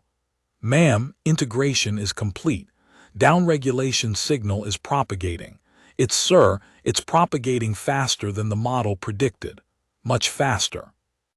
"That should slow the adaptive pathway," Cassivar said, and for the first time Myra heard, underneath the words, something that might have been the beginning of doubt. "It's not slowing it," Austin said. "Ma'am, I need you to look at this. The downregulation signal isn't suppressing the adaptive pathway. It's being read as new information. The pathway isn't shutting down. It's incorporating the instructions. It's treating your rewrite the same way it treated the nanite swarm. It's not being edited. It's editing your vector. There was a silence behind the glass that Myra had learned, over 9 weeks, to recognize as the sound of an entire room's worth of careful planning coming apart at once. "That's not possible," Cassivar said, and her voice, for the first time since Myra had met her, had lost every trace of its careful, practiced stillness. "A retroviral instruction set cannot be read and reinterpreted by the pathway it's targeting. There is no mechanism for that. Genetic material doesn't have intent. It doesn't negotiate." "I don't have a mechanism to give you, ma'am," Austin said, and his voice had dropped to something close to a whisper, the voice of a man watching a theory he'd staked his career on dissolve in real time. "I only have the readout, and the readout says the pathway has now permanently incorporated the vector's own replication machinery into itself. It's not suppressed. It's faster now. It has new tools it didn't have 2 hours ago, and it's using them." Myra, lying on the table, felt it happen from the inside, a strange, vast, quiet reordering, deep in the marrow of her, like something that had been improvising for 9 weeks finally being handed a better set of instruments and simply picking them up. It didn't hurt. That was the part that would stay with her longest, afterward, turning the memory over in the dark of whatever cell they put her back in. It didn't hurt at all. It felt, if she let herself put a word to it, almost like relief. "Terminate the procedure," Vor's voice from the glass, cutting through the room, harder and faster than she'd ever heard him. "Now, full lockdown on the vector containment and get me a status on every other active sample in this facility. If it can rewrite itself once it's inside her, I want confirmation that whatever's in that vial cannot leave this room." "Sir, the vial's already empty. We administered the full." "Then I want confirmation that whatever's now inside her cannot leave this room." The words hung in the air, and Myra, hearing them, understood something with sudden and total clarity. Vor was no longer afraid of failing to suppress her. He was afraid of her, afraid of what she'd become, cell by absorbed cell, treatment by treatment, over 9 weeks of every tool his institute had built specifically to stop this exact outcome. And a frightened man with Vor's authority, she understood, watching the panic ripple through the staff on the other side of the glass, was a man who stopped thinking about correction and started thinking about containment, or, failing that, about disposal. She didn't wait to find out which one he'd choose. She had, for the first time in 9 weeks, exactly the information she needed to stop waiting. They didn't return her to the holding block that night. Instead, they moved her to a reinforced cell 2 decks below her usual one, heavier door, a mesh grid embedded in the walls that hummed with a frequency she felt more than heard, and a single Kesh guard posted outside instead of the usual rotation, someone she didn't recognize, broad through the shoulders in a way that told her this was muscle brought in specifically for the job, rather than an ordinary orderly reassigned to it. She sat on the cot in the new cell, alone, no Halden across the corridor, no mesh-weaving rhythm to measure the hours by, and did the only thing she had left to do, which was take stock. Her body felt different. Not dramatically, she could still feel the edges of herself, still knew where her hands ended and the air began, still carried the same weight and the same tired ache behind her eyes that 9 weeks of captivity had earned honestly. But underneath all of it, in that deep, wordless place where the adaptive process had been quietly compiling for 2 months, something had changed in scale rather than kind. She didn't have a clean way to describe it, not even to herself, but if she reached for the closest word, it was capacity. Whatever she'd been at hour 1 of this captivity, whatever the ravine and the lichen had started in her, had spent 9 weeks being fed, systematically and without mercy, every tool the Institute could throw at it, and every tool had become, in the end, one more thing her body knew how to use. She flexed her hand once slowly, and felt the restraint marks on her wrist faint now, healing fast even by her own new standard, and thought about the reinforced door, and the mesh grid in the walls, and the guard outside who did not know, could not know, what 9 weeks of failed correction had actually produced. Down the corridor, faint but unmistakable, she heard raised voices, Vors and Cassavars, and a third she didn't recognize, sharp with the particular urgency of an oversight board connection gone very badly. She couldn't make out the words. She didn't need to. She understood, sitting alone in a reinforced cell built to hold something the Institute no longer had a name for, that the argument happening 2 decks up was about her, and that whatever they decided in the next few hours would arrive at her door with an escort, and that she was done waiting to find out what it would be. She thought about Halden's promise, made and kept in her own mind before she'd ever said the words out loud. "If I get out, you're coming with me." She thought about the Varen trader, moved out to somewhere Halden hadn't been able to name. She thought about the Cadesi, frozen and breathing and nobody home. She thought about Selivek, standing at her cell door with a dock code and a half-second of eye contact that cost more courage than the orderly had probably ever needed to spend on anything in her life. Myra Voss sat on the edge of a bolted cot in a reinforced cell on a research station orbiting a moon called Korvath, and for the first time in 9 weeks, she stopped being patient. The mesh grid in the walls hummed at a frequency designed, she guessed, to interfere with exactly the kind of biological process the Institute had spent 9 weeks failing to suppress.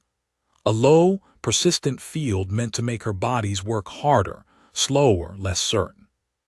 She lay on the cot and let it hum, and paid attention to it the way she'd learned to pay attention to everything they threw at her, and found within the hour that it was doing exactly what every other tool in this place had eventually done, teaching her something, free of charge, courtesy of the finest research minds in 3 systems.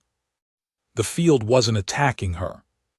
It was suppressing fine electrochemical signaling across a narrow band, the same band, she realized slowly, turning the sensation over with the same patient attention she'd once given to hexagons on a ceiling, that her own body used for the kind of rapid cellular communication that had out-adapted every compound and swarm and vector they'd thrown at her.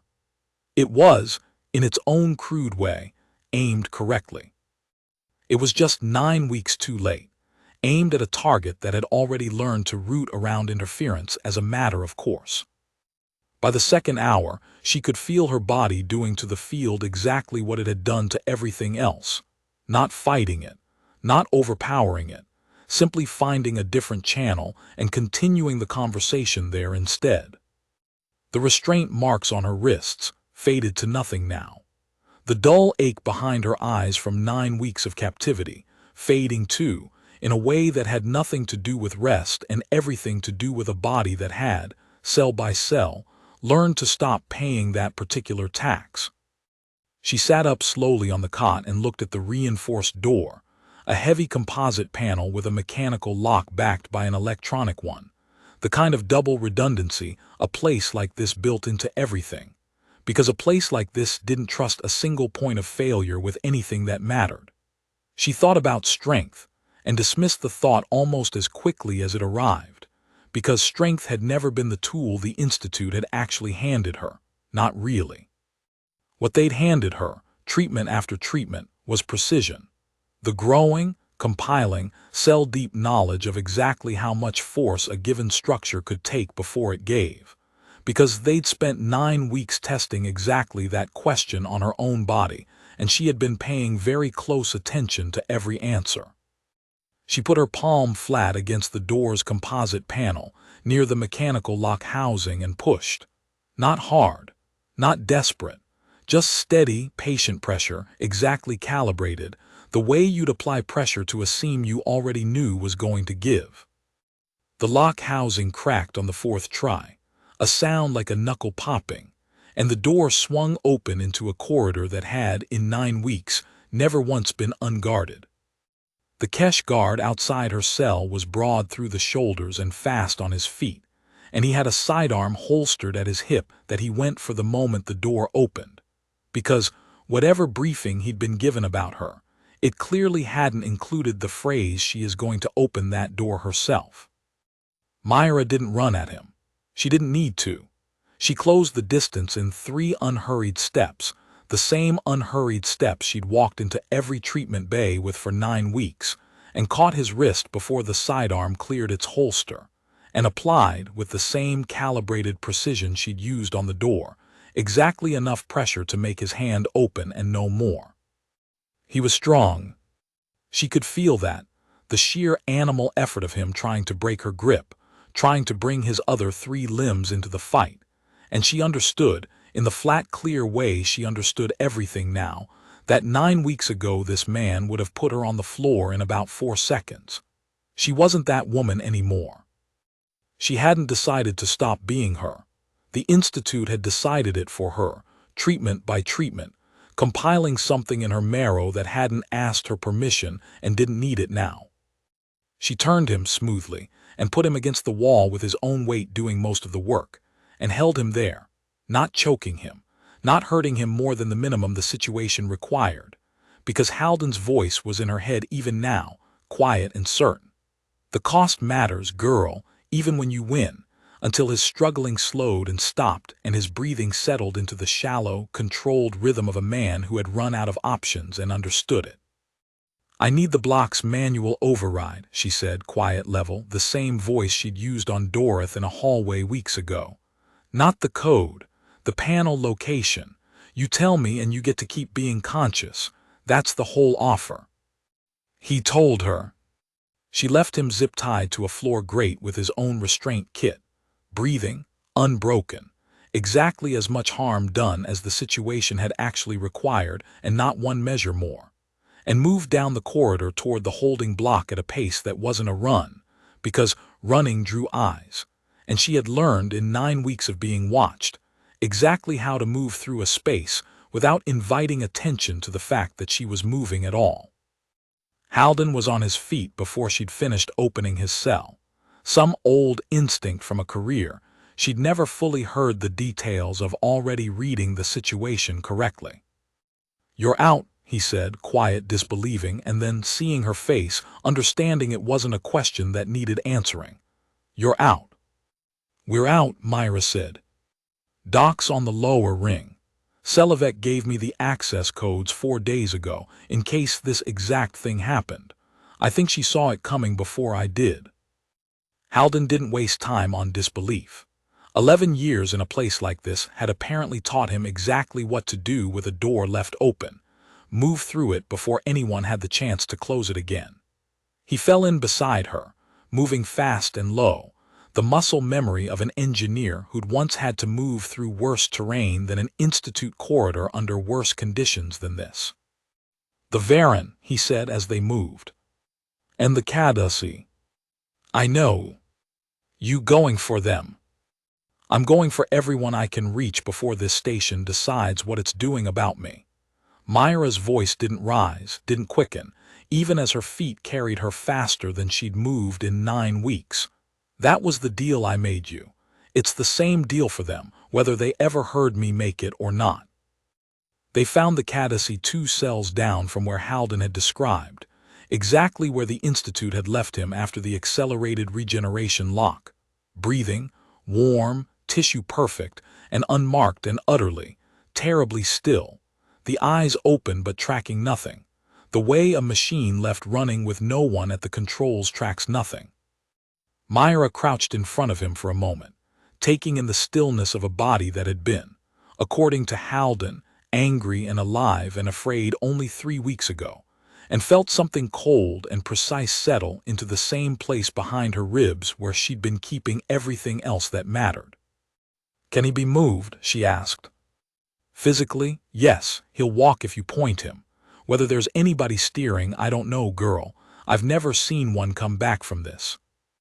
"Then we find out," Myra said, and took the Cadusy's arm gently and steered him toward the door, because leaving a question unanswered in a burning building was not something she intended to do simply because the question was difficult. The Varen trader they found 3 doors further, curled on his cot in a posture that told its own story before Halden said a word, but breathing steadily, and when Myra opened the door he flinched hard away from the light and then, slowly, focused on her face with an expression that had something recognizable still moving behind it. Fear, yes, but underneath the fear, awareness. A person, still present, still frightened but present. "We're leaving," Myra said simply, and held out her hand. And after a long moment the Varan took it and stood unsteady and let her guide him into the corridor. 4 of them now, moving through a station that had not yet realized its most closely studied subject, had left the room it had built specifically to hold her. They didn't get far before the alarm found them anyway, not triggered by anything Myra had done.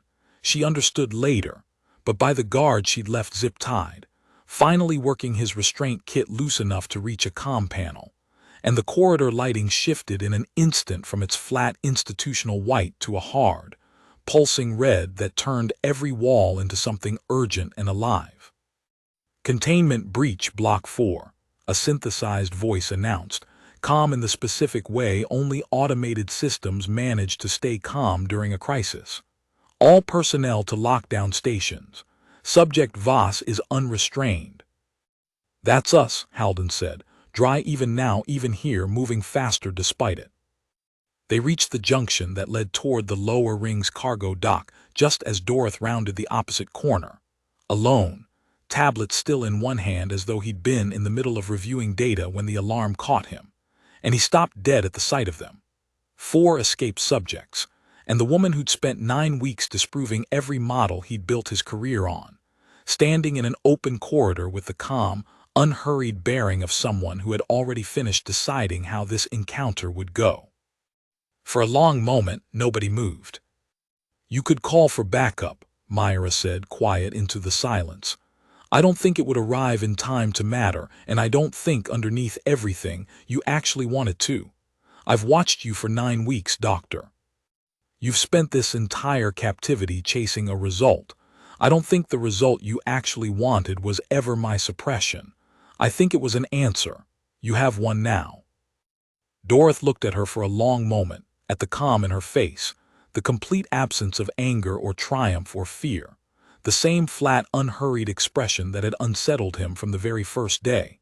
And something in his posture shifted, some tension going out of his 4 arms that Myra recognized, having watched it happen slowly over 9 weeks, as the specific exhaustion of a man finally setting down a belief he no longer had the will to keep carrying.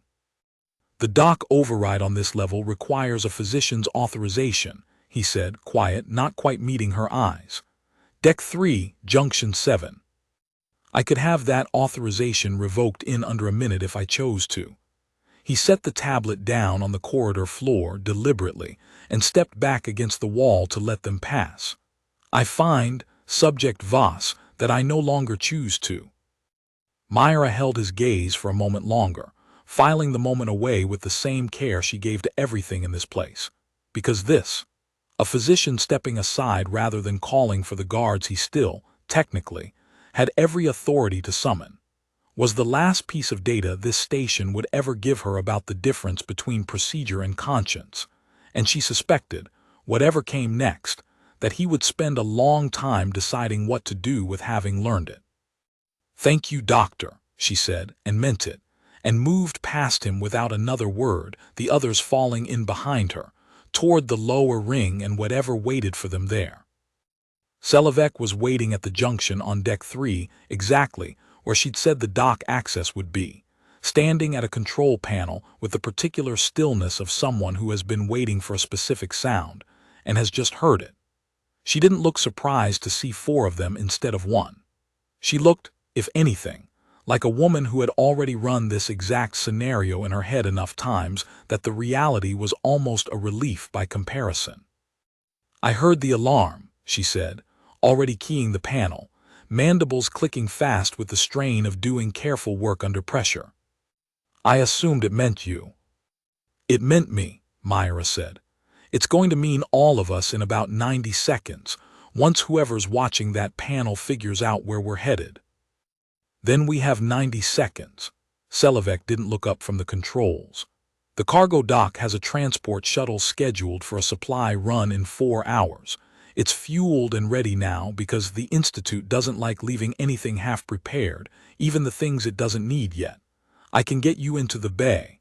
I cannot fly a Combine transport shuttle, Subject Voss. That skill was never part of my training. I can fly it, Halden said, already moving toward the bay doors as they hissed open. I flew worse than a Combine cargo shuttle for a living, a long time before this place got hold of me. Point me at it. They moved as a group through the final stretch of corridor, the Varen trader steadier now with something to move toward instead of away from, the Cadesi walking where Myra guided him with the same terrible, patient stillness he'd carried since they'd found him, and Selivek at the rear, glancing back once toward the corridor they'd come from with an expression Myra understood without needing it explained, the specific grief of someone leaving behind a life. Even a life spent filing objections that were overruled in under 5 minutes, because a life you know is still a life, and stepping away from it was never going to be simple no matter how necessary it was. You don't have to come, Myra said quiet as they reached the bay doors. You've already done more than most people in your position would risk. If you stay, you can say you were forced to give up the codes. Nobody has to know it was a choice. Selivek's compound eyes caught the bay lighting in their 1,000 small reflections, and for a moment her expression held something Myra hadn't seen on her before, not fear exactly, but the settled weight of a decision already fully made. I filed 4 objections in 9 weeks and watched every one of them overruled in under 5 minutes, she said. I have spent this entire captivity learning that the correct channel accomplishes nothing in a place like this. I am done using it. I would like to see what accomplishes something instead. She stepped through the bay doors ahead of them and didn't look back again. The cargo bay opened onto a shuttle exactly as advertised, squat, functional, built for hauling supply crates rather than comfort, but fueled and cycling through its pre-flight checks with the patient indifference of a machine that had no idea it was about to be stolen. Halden was in the pilot's seat before the rest of them had finished boarding, hands moving over an unfamiliar console with the confident economy of a man rediscovering a skill he'd assumed he'd never use again. And Myra settled the Varen trader, and the Cadesi into the cargo holds crash webbing with the same careful precision she'd used on everything else in the last hour, because gentleness, she had learned across 9 weeks of being denied it, cost nothing and mattered more than the Institute had ever understood. Bay doors are keyed to my authorization for the next 6 minutes, Selivek said, dropping into the seat beside Halden's, still working the shuttle's secondary console with quick, practiced motions that told Myra the orderly had spent more of her captivity-adjacent career studying escape logistics than her official duties would have suggested. After that, station security reasserts control, and this whole bay locks down around us. 6 minutes is enough, Halden said, and the engines came up under them with a low, building hum that Myra felt in her chest like a held breath finally released. They were 40 seconds from clearing the bay doors when Vor arrived. He came alone, no guard escort, no Cassivar at his shoulder, just the director himself, moving fast down the access corridor toward the bay's observation window with an expression that had finally, completely, shed every trace of the calm procedural certainty he'd walked into her cell wearing 9 weeks ago. He hit the comm panel beside the window hard enough that Myra heard the impact through the shuttle's hull, and his voice, when it came through the bay's external speakers, had lost all of its careful, unhurried authority. Bay lockdown override 719, he said, and the bay doors, already halfway open, shuddered and began slowly to reverse. Halden swore, low and focused, hands already working the console for options that weren't there. He's got a manual override on the doors themselves. 6 minutes doesn't mean anything if he's standing right there with his hand on the panel.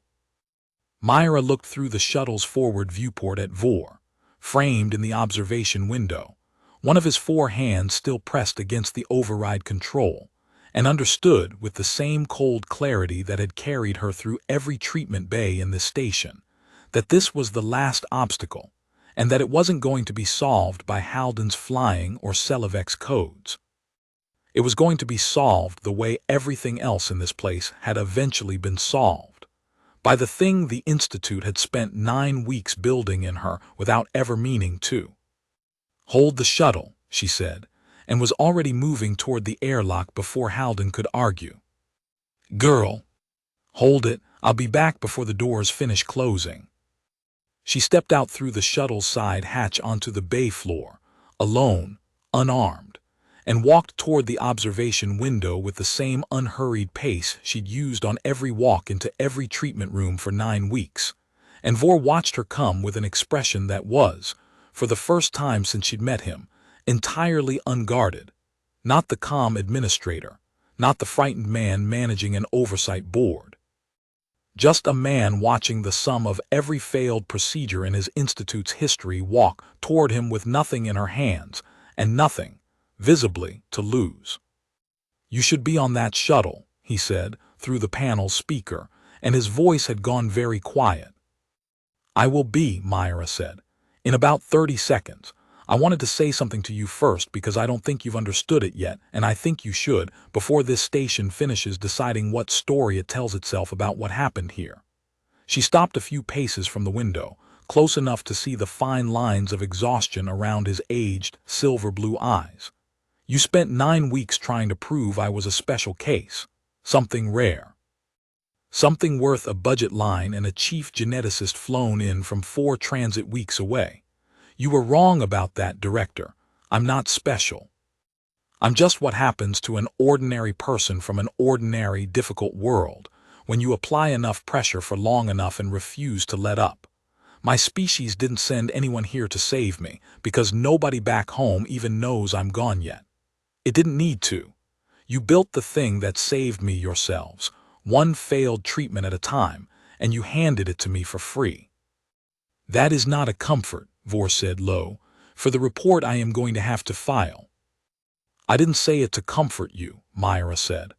"I said it because you asked me on the very first day to tell you how I was doing it, and I told you the truth then and you didn't believe me. I'm telling you again because I think this time you might finally understand it. I wasn't doing anything, Director. I was just still here afterward, every single time." She reached out, unhurried, and pressed her palm flat against the override panel beside the observation window, the same calibrated, patient pressure she'd used on a reinforced cell door an hour ago, and felt the housing give under her hand with the same small cracking sound. And the bay doors, released from Vor's manual hold, resumed their slow, grinding retreat into the open position. Vor didn't try to stop her. He stood at the window, 4 arms loose at his sides, and watched her walk back toward the shuttle with the same unhurried pace she'd arrived with, and said nothing at all, because there was, Myra understood, genuinely nothing left in his institute's considerable arsenal of procedure and protocol that had any purchase left on her. "Have your report say whatever you need it to say, Director," she said, not turning back. "I don't need it to say anything true. I already know what happened here." "That's enough." She stepped back through the shuttle's hatch as the bay doors finished their slow arc open, and Halden didn't wait for her to strap in before he took them out, the station's gravity well falling away behind them in a long, steady climb toward open dark. And nobody in the shuttle said a single word until Korvath's pale, curved ring had shrunk to a thin, bright line against the black, and the Institute's running lights had faded entirely from view. They weren't clear for long. 40 minutes into open transit, Selivek's console lit with a warning that pulled her forward in her seat, mandibles clicking in the fast, precise rhythm of someone assembling bad news into the shortest possible sentence. "2 vessels breaking Korvath orbit," she said. "Institute security cutters. Fast, faster than this shuttle, and they'll have our transit signature within minutes." "How fast is faster?" Halden said, already working the console for whatever options a stolen cargo shuttle had against a pair of dedicated cutters, which Myra understood watching his jaw tighten, was not very many. 12 minutes to intercept range. Less if they don't bother conserving fuel, and Vor isn't a man who conserves anything once he's decided to stop pretending patience. Myra came forward between the two front seats and looked out at the black ahead of them, empty and indifferent. No border checkpoint, no Allied fleet conveniently waiting on the other side of the system to make this simple. 9 weeks in the Institute had taught her not to expect rescue arriving from outside. Whatever got them through the next 12 minutes would be built out of exactly what was already on this shuttle, the same way everything else had been. "What's in the cargo manifest?" she asked. "This bay's meant for supply runs. What does it actually carry?" Selivek pulled the manifest up fast. Standard consumables. Water reclamation cores, ration stock, medical supply crates bound for the Institute's satellite clinics. A pause, mandibles going still, and 6 pressurized canisters of raw industrial coolant staged for a maintenance run we never made because of the lockdown, flammable under the right conditions. Extremely. Halden looked at her in the reflection of the forward glass, and something passed between the two of them that didn't need Myra's input to become a plan. 6 canisters, he said, and a working airlock and 2 cutters that are going to want to come in close and board rather than shoot a shuttle they think is carrying a research asset they can't afford to lose. He looked to Myra. "That's the gap, girl. Vor doesn't want us dead. He wants you back. That means those cutters are going to try to disable and dock, not destroy. We use that." "Use it how?" "We give them exactly what they're braced to expect, a shuttle running scared, trying to outrun something faster than it is. Then when they close for the dock, we open that airlock and vent every canister we've got straight into their intake path. Coolant like that in open vacuum doesn't need a spark. Thermal shock alone will crack their forward sensor array and blind their docking approach for long enough that they either back off or come in half blind and slow. Either way, we buy the minutes we need." Myra thought about it for exactly as long as it took to see the shape of the plan complete and nodded once. "Do it." The next 11 minutes were the loudest of the entire 9 weeks, though not one shot was fired. Halden flew the shuttle in the ragged, uneven pattern of something genuinely trying to escape, and Myra suspected it cost him something to fly it badly on purpose, an old pilot's pride wincing at every deliberately clumsy correction. But it worked exactly as he'd predicted. The 2 cutters closed fast and confident, matching velocity, easing into a docking approach that assumed a frightened crew and a straightforward recovery. Myra was already in the shuttle's aft airlock when the first cutter came within range, cycling the canisters through the outer seal with the same calibrated patience she'd used on a reinforced cell door and a locked observation panel. And when Selivek's voice came over the shuttle's internal comm, "Now, do it now," she vented the lot in a single controlled burst straight into the closing gap between the 2 vessels. Raw coolant met open vacuum and turned instantly, violently opaque, a spreading cloud of crystallizing gas that swallowed both cutters' forward optics in the same half-second. And Myra heard, through the thin hull, the distant tinny relay of alarmed alien voices on an open channel as 2 pilots who had been braced for an easy recovery suddenly found themselves flying blind into their own expanding fog bank. "Sensor arrays down on both," Selivek called, voice bright with something that hadn't been in it in 9 weeks, not relief exactly, not yet, but its close cousin. "They're backing off to reboot optics. That's our window." Halden didn't need to be told twice. He put the shuttle into a hard burn away from the drifting cloud, and Korvath's system fell away behind them at a rate that made the Varen trader, still strapped into the crash webbing in the hold, make a low sound that might, for the first time since Myra had met him, have been something closer to laughter than fear. They didn't see the cutters again. The Cadillac came back to himself somewhere in the 8th hour of transit, quietly, without announcement. Myra noticed it first as a shift in his breathing, and then as his eyes, which had tracked nothing since they'd found him, settling on her face and after a long, searching moment, actually seeing her. "Where?" he said, voice cracked from disuse.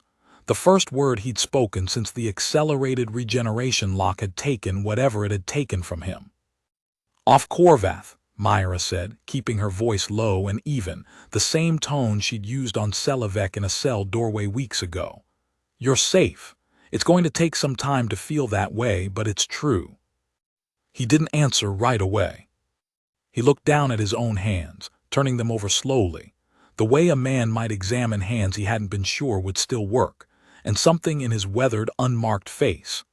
The face of a species built to regenerate flawlessly, which was, Myra understood now with a fresh and specific bitterness, exactly why the Institute had felt free to freeze him in the first place, certain that whatever they took could always grow back, crumpled briefly, into something that wasn't quite crying. Because Cadesi physiology, Halden told her later, didn't produce tears the way human physiology did, but was unmistakably its cousin all the same. "I remember all of it," the Cadesi said finally. "Every day. I was there the whole time. I just couldn't." He stopped and tried again. "I couldn't reach anything. I was behind glass in my own skull." "You're not behind it now," Myra said.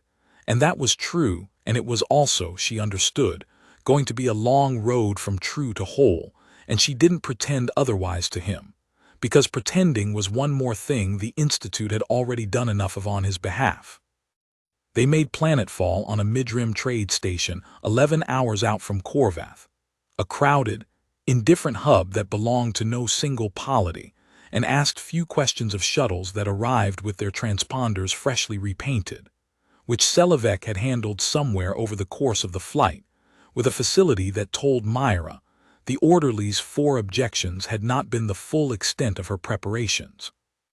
It was there, standing on a docking ring under lighting that was, for the first time in 9 weeks, not chosen for her benefit or against it, simply ordinary, that Myra Voss made the first call she'd been able to make freely since her shuttle's drive coil had failed over a border moon that belonged to no one in particular. The human consulate on the station was small, 2 rooms, a tired attaché, a comm array that took a frustrating 11 minutes to route her through the necessary verification channels before anyone with actual authority came on the line, but it was enough.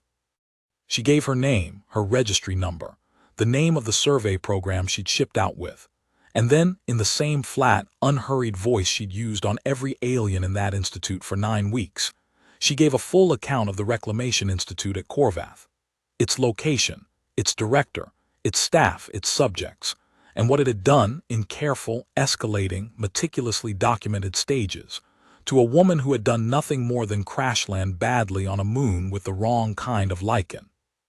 The attaché on the other end of the line was quiet for a long moment after she finished. "You said 9 weeks, he said, finally, careful, like a man double-checking a number he didn't want to have heard correctly. 9 weeks, Myra confirmed. 15 treatments. I have a witness with me who can corroborate all of it, and 2 others who lived through parts of it themselves." She looked over at Selivek, standing a few paces off with her compound eyes fixed on the middle distance, at Halden, arms crossed, watching the exchange with the tired satisfaction of a man who had waited 11 years to hear someone official finally start writing down what had happened to people like him. "I'd like this filed as a formal complaint, and I'd like it filed today, because there are 2 other people still in that station's holding block who never got the chance to make this call themselves." "Understood," the attaché said, and something in his voice had shifted from routine to genuinely alert. "We'll have a response vessel underway within the hour." "Ma'am, Ms. Voss, I want to be clear that what you're describing, if even half of it is verifiable, is a serious breach of half a dozen treaties this consulate has standing to enforce. This isn't going to be a quiet matter." "Good," Myra said, and meant it, without heat, without triumph, in the same flat, unhurried register she'd carried through every treatment bay in that station. "I don't want it quiet. I want it counted." The response vessel that came for them was human-crewed, a light escort cutter running under a survey fleet registry that Myra recognized from her own program's parent authority, and the officer who came aboard the trade station to meet them in person was a woman named Commander Priya Anand, compact and gray-haired. With the specific unhurried calm of someone who had spent 30 years responding to situations exactly like this one, and had long since stopped being surprised by what people were capable of doing to each other across the gap between species. She listened to Myra's account in full, in a borrowed consulate office with bad lighting and worse coffee, without once interrupting, and when Myra finished, she was quiet for a long moment, studying her with an expression that had nothing of Dorothy's clinical fascination or Vor's manufactured calm in it. Just the plain, tired attention of someone doing her job with full seriousness. "You understand," Anand said finally, "that what you're describing is going to get flagged well above my authority. Combine treaty language on captured persons' medical research is specific, and it's strict precisely because this isn't the first time someone's tried it and dressed it up as science. It won't be the last either. But a documented case with a surviving subject, 2 corroborating witnesses, and a station location, that's not nothing, Ms. Voss.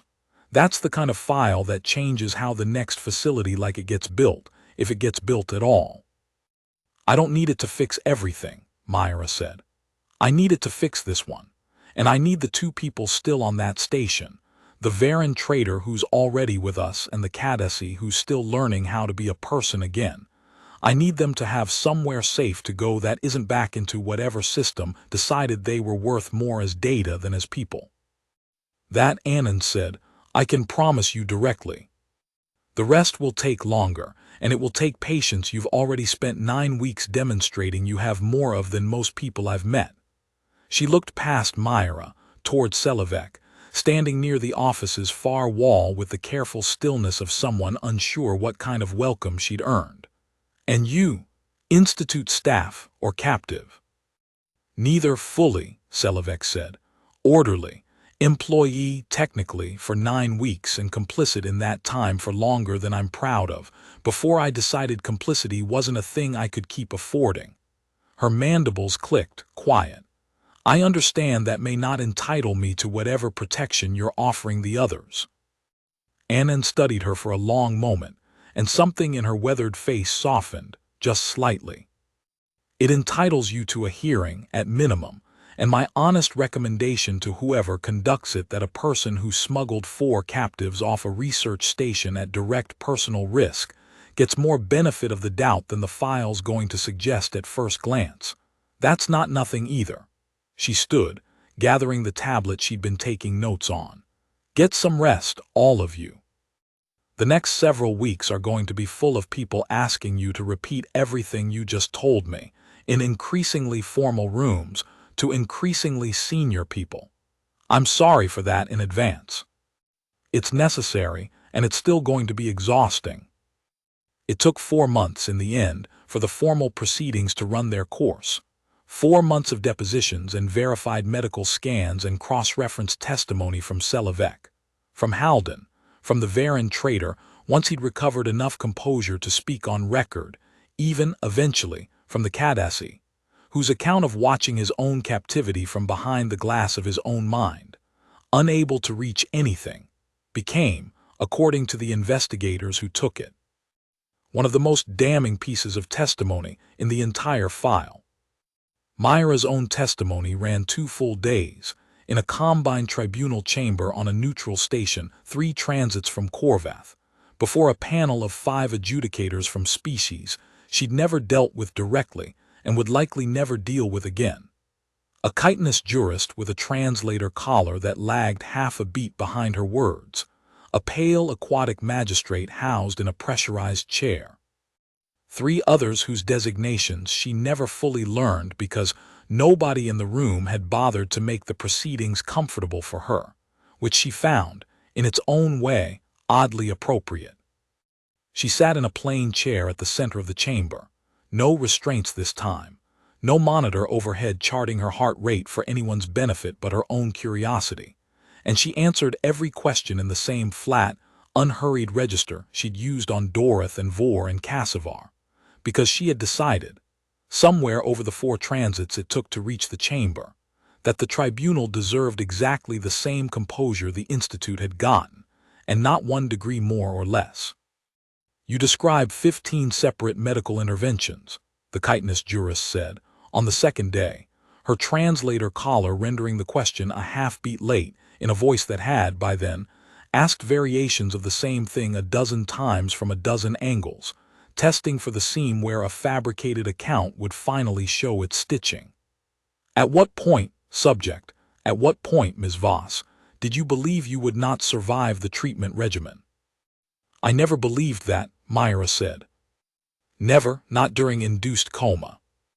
Not during radiation exposure calibrated, by the Institute's own logs, to outpace your measured repair rate." "No." The jurist's mandibles shifted, an expression Myra had learned, across 9 weeks and everything since, to read as genuine curiosity rather than skepticism. "Explain that to this panel if you're able. Every medical expert we've consulted agrees the radiation dosage alone should have produced, at minimum, significant doubt in the subject undergoing it." Myra considered the question with the same unhurried care she gave everything now, because she understood that this answer, more than any of the clinical detail she'd already given them, was the one the panel actually needed. "I grew up on a world that doesn't make survival easy for anybody," she said. "Storms that flatten towns, diseases that took my grandmother's whole generation before anybody found the antivirals, a gravity well and a weather system that have killed more of us over the centuries than every war we've ever fought each other. I didn't come from a species that survives by being told things will be fine.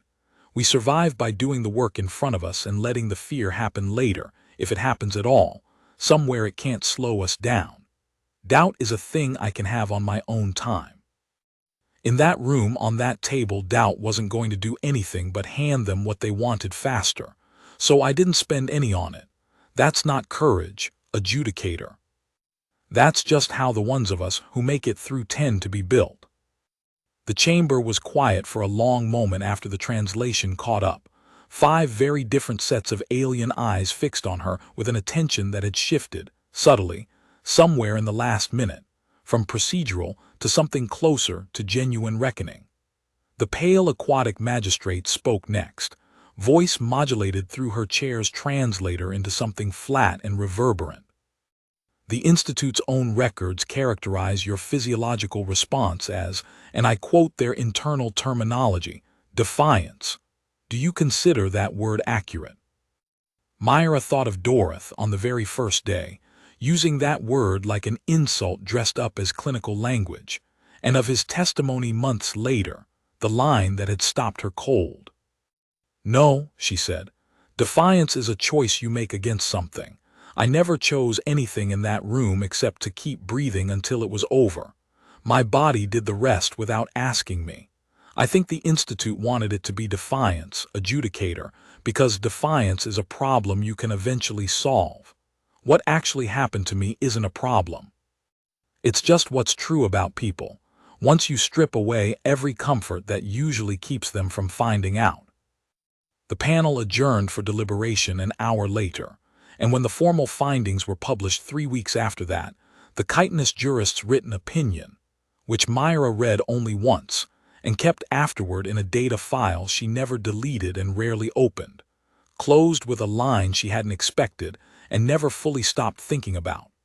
"This tribunal finds that the Institute did not fail to suppress an anomaly. It succeeded, comprehensively, in demonstrating that no such anomaly exists, only a baseline the Institute had never before been reckless enough to fully test." The Reclamation Institute at Korvath was suspended within 6 weeks of the initial complaint, its research license revoked pending investigation. Its remaining subjects, Myra learned, with a grim and specific satisfaction, that there had been 11 others in blocks she'd never seen, none of them adaptive cases like her own, all of them held on the same thin justification of scientific necessity, relocated to independent medical custody under terms that finally, for the first time in some of their captivities, had nothing to do with what use they could be made to serve. Director Thurl Vore did not testify in his own defense. He resigned his post the week the investigation opened, and the last Myra heard of him, second-hand, through a report Anand forwarded with a note that said only thought you'd want to know, was that he had taken a research consultancy on a World 3 systems removed from Korvath, a quiet demotion dressed up as a lateral move, the specific fate reserved for men whose authority had been broken not by punishment, but by the plain, irrefutable arithmetic of their own failure. Dr. Alaric Dorath testified twice, at length and unprompted, volunteered his complete treatment logs, all 15 interventions, every dose, every readout, every hour of Myra's captivity documented with the same meticulous precision he'd once applied to trying to break her. Myra didn't know what to make of that at first, reading the transcript of his testimony months later in a report Anand shared with her. But somewhere in the third hour of his account, reading his own dry clinical language describing what he'd done to her, one line stopped her cold. I want the record to reflect that I no longer believe what I attempted was medicine. I believe it was an assault on a person I did not have the courage to recognize as one, until she had already proven it to me more thoroughly than I have ever proven anything to myself. She read that line twice, and then set the report down, and didn't pick it back up again for several days, because it was, in its own way, the closest thing to an apology she was ever going to get from that station, and she found she needed time to decide what an apology from a man like that was actually worth to her. Chief geneticist Ilvath Kasavar was never located for testimony. She had departed the station within a day of the shuttle's escape, her Combine Research Consortium quietly declining to confirm her current posting, and Myra understood, reading between the careful bureaucratic lines of the eventual investigation summary, that some people simply moved on to the next institute, the next subject, the next theory, and that no single case, however thoroughly documented, was going to be the thing that finally stopped them. That too she filed away, without heat, without surprise. It was simply one more piece of data about the shape of the world she'd survived, and she had learned, across 9 weeks and everything since, that surviving the data honestly mattered more than being comforted by it. Halden Ito went home 8 weeks after the escape, to a world Myra had never heard him name once in 3 weeks of captivity together, because he told her, quietly, over a meal in the trade station's transit lounge while they waited on separate connecting flights, that he'd stopped letting himself say the name out loud somewhere around year 3, back when saying it still hurt too much to be useful. Kairna, he said finally, testing the word like a man checking whether an old joint still held weight. Small colony, agricultural, not much to look at from orbit. My daughter would be 34 now. I don't know if she's still there. I don't know if she thinks I'm dead. I'd guess she does. 11 years is a long time to hold out hope for a man the service listed as missing, presumed lost, 4 months into a skirmish nobody remembers fighting anymore. He looked at Myra for a long moment, weathered face doing something complicated. You gave me a reason to find out, girl. I want you to know that. 11 years I told myself it didn't matter whether I ever got the chance to ask. Watching you not break gave me back the part of myself that still wanted to ask. You'll let me know, Myra said. Whatever the answer is. I will.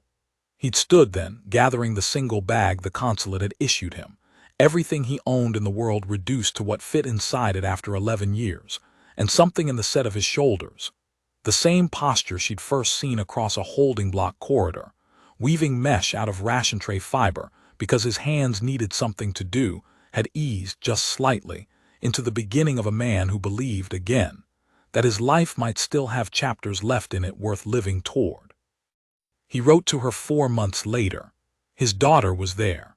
She had never stopped hoping, not once in 11 years, and had kept his old workshop exactly as he'd left it, tools hung in the same order, against all the advice of everyone who'd told her to move on. The letter was 3 lines long, and Myra read it more times than she ever admitted to anyone, because it was, in its own small, unglamorous way, the first entirely uncomplicated good outcome she'd been handed since the ravine, and she found she didn't know quite what to do with an outcome that didn't require any further vigilance from her at all. She decided, eventually, that the correct response was simply to let herself be glad, without qualification, and found that easier than she'd expected once she stopped waiting for the catch. Selavek's hearing ran longer and harder than Annan had predicted, 4 separate panels over 3 months, every hour of her institute employment scrutinized against every hour of her eventual defection. But in the end, the record spoke for itself in the specific, stubborn way records sometimes do when enough of them point the same direction.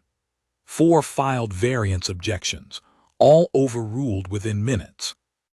A smuggled doc code, offered before any of the Institute's approaches had definitively failed, when Selavek herself couldn't have known for certain they would. A decision, made at direct and specific personal risk, to open a door rather than continue closing them. She was granted asylum, and with it, eventually, something she told Myra she had never expected to want as badly as she found she did once it was offered. A choice of where to live the rest of her life, unassigned by any institute rotation, unbound by any employment she hadn't selected for herself.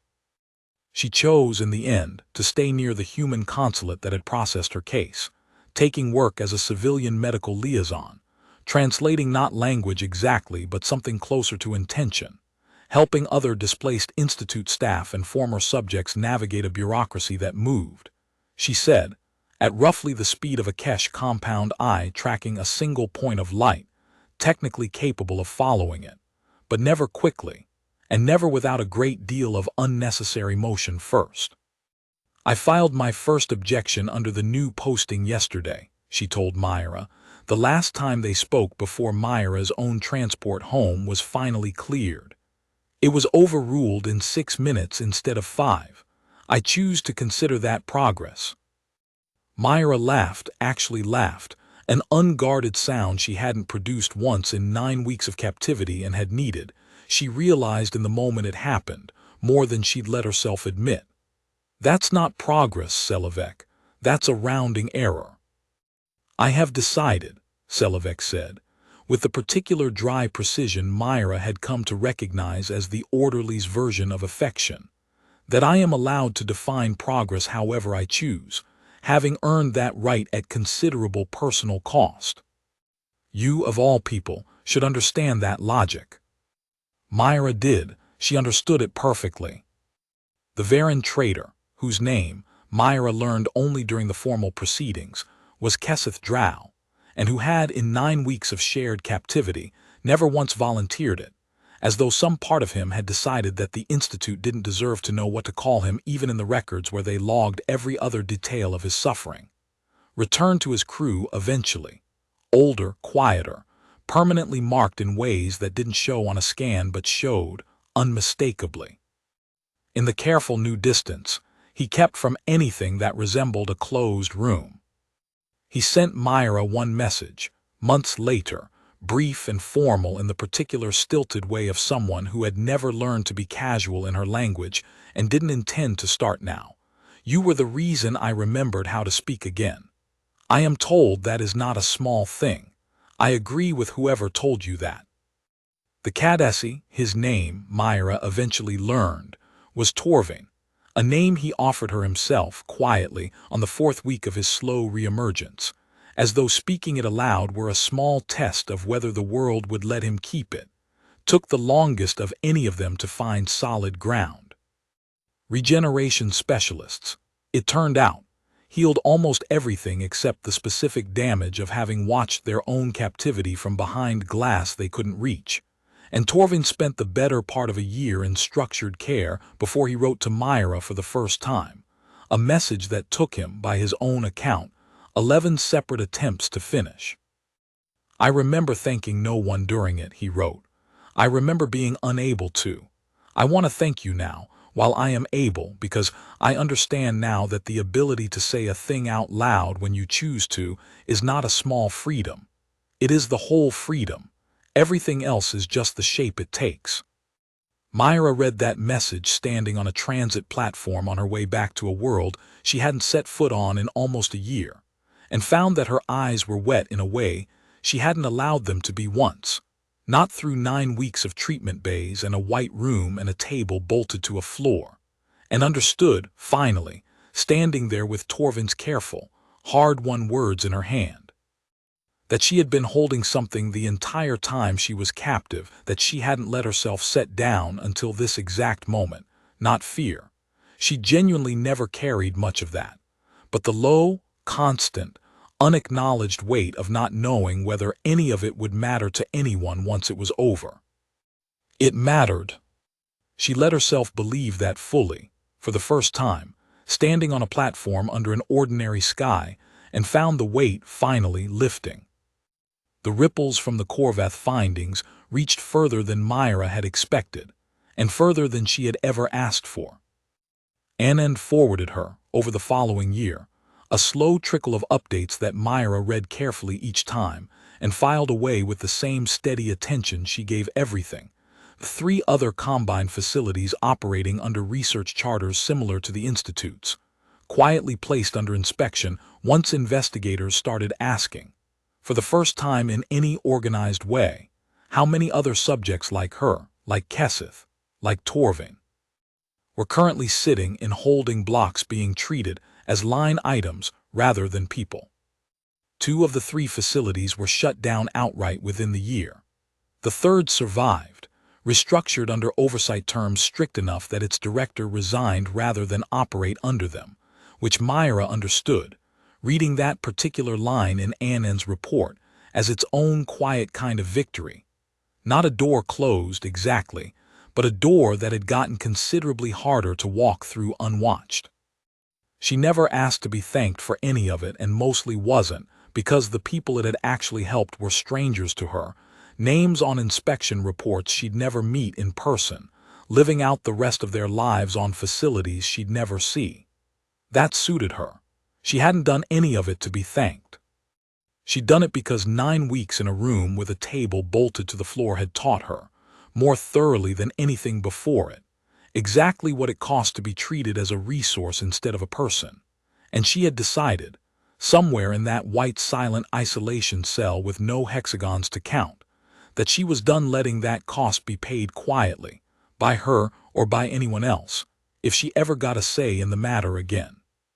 She was debriefed extensively by her own survey program once she was home, medical scans that ran for 3 full days, specialists flown in from 2 systems over to study what 9 weeks of failed suppression had actually produced in her, and Myra submitted to all of it with the same patient, unhurried cooperation she'd given the Institute, because she understood the difference this time. These scans weren't trying to take something from her.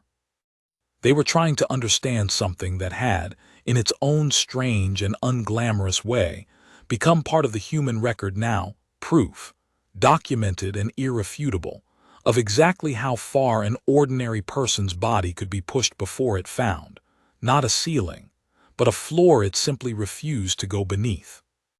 The lead physician on her own side, a quiet, careful man named Dr. Ose, who reminded her, in the gentlest possible way, of everything Doroth had never managed to be, sat with her after the final scan and told her plainly that her adaptive capacity, whatever the ravine and the lichen had started, whatever 9 weeks of institute treatments had compiled on top of it, showed no sign of a functional limit within any parameter he'd been able to measure.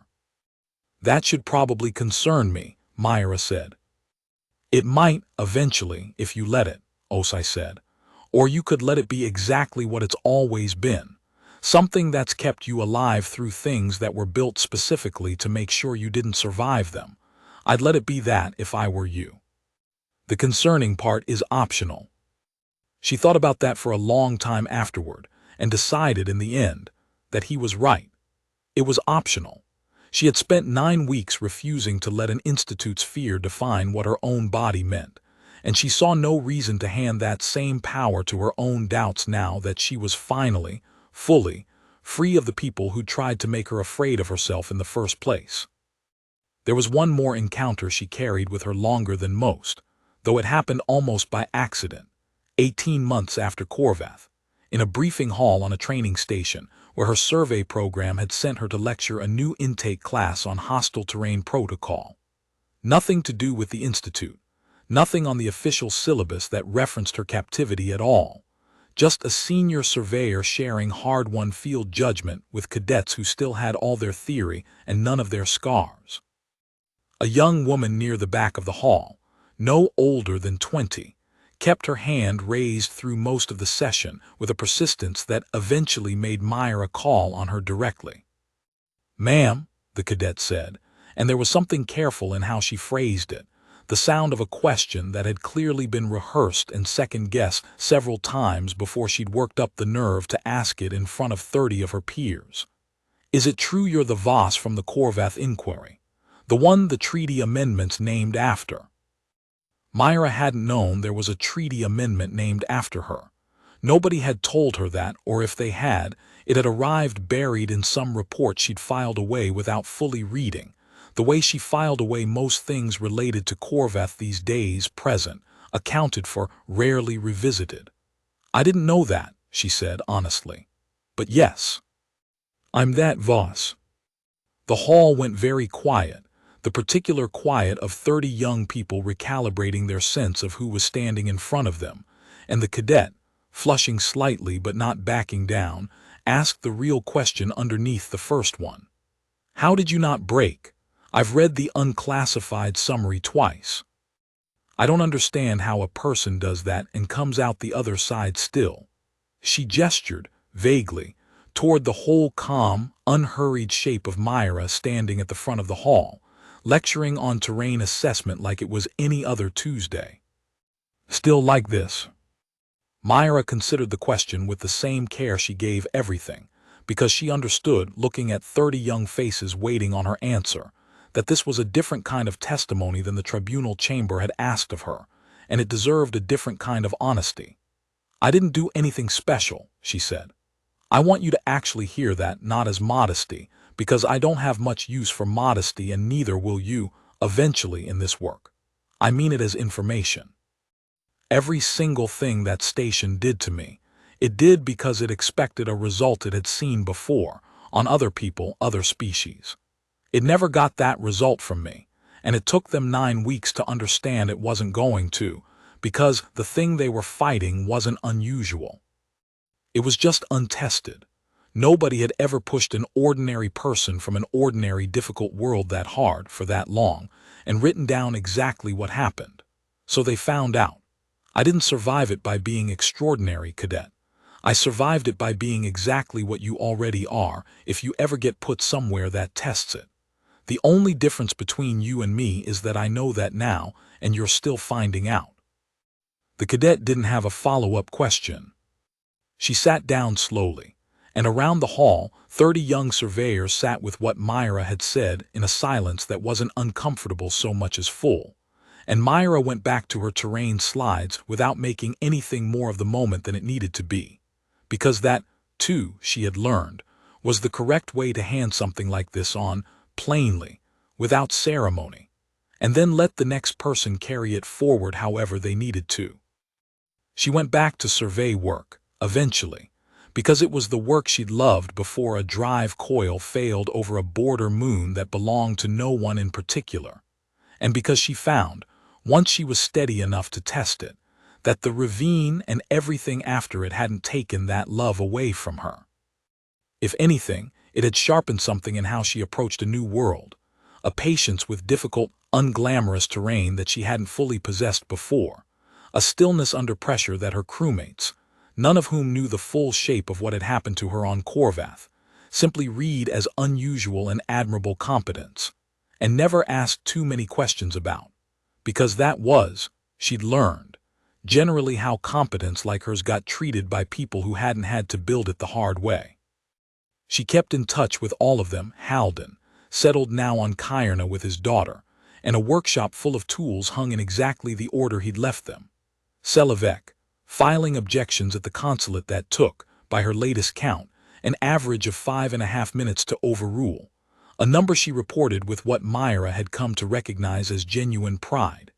Keseth, back among his crew and slowly, carefully, learning to close a door behind himself without his shoulders going tight. Torvain, a full 2 years out from the accelerated regeneration lock now, running a small mediation practice on a border world, helping other captured Deathworlders and displaced test subjects find the words for things that had, for a long time, lived only behind glass. On a survey rotation 2 years after Korvath, her shuttle set down on a volcanic ridge world that had killed the previous 2 mapping crews sent to chart it. And on the 5th day, a fissure vented an unscheduled cloud of sulfurous gas straight through the camp's filtration seals, while half her team was still asleep. She was the one already awake, already moving, already pulling 2 junior surveyors out of a collapsing tent with a calm that her crew chief later described, in the incident report, as unnervingly composed for someone breathing air that had just put 3 people into medical shock. She hauled the last of them to the ridge line herself, half carrying a man twice her mass, lungs burning with something her body was already, wordlessly, patiently working to counteract.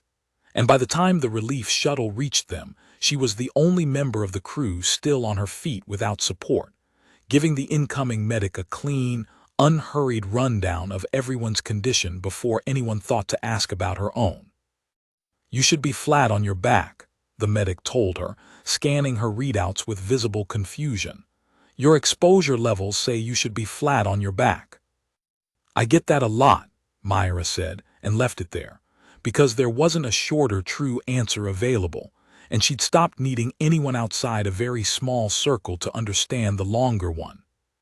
She thought about Korvath sometimes, in the quiet hours between survey shifts, not with fear. She genuinely never carried much of that, even at the time, but with the flat, clear-eyed attention she gave everything that mattered. She thought about Dorot's testimony, the line that had stopped her cold the first time she'd read it, and decided, eventually, that whatever it was worth something, and she let it be exactly that much and no more. She thought about Vor, demoted and quiet on a world 3 systems away, and felt, when she let herself feel anything about him at all, not satisfaction exactly, but something close to it, the flat, procedural closure of a ledger finally balanced. Mostly, though, she thought about the hexagons on a ceiling tile in a treatment bay she would never see again, and the 14 minutes it had taken her body to metabolize a compound designed to hold 30, and the 7% of a nanite swarm that had never come back out of her and never would. She thought about all of it the way she'd learned to think about everything the Institute had ever done to her, as information. Not trauma she carried, though it had certainly cost her something to survive it. Not a wound she nursed, though the marks of it lived in her cells now in ways no scan had fully mapped. Just data, filed carefully, in the cold, clear place behind her ribs where she kept the things that mattered, proof of a simple, unglamorous fact that an entire institute of very educated people had spent 9 weeks, and every tool at their disposal trying to disprove and had failed completely, to shake even once. She had never needed to fight them. She had only ever needed to still be there afterward. She still was.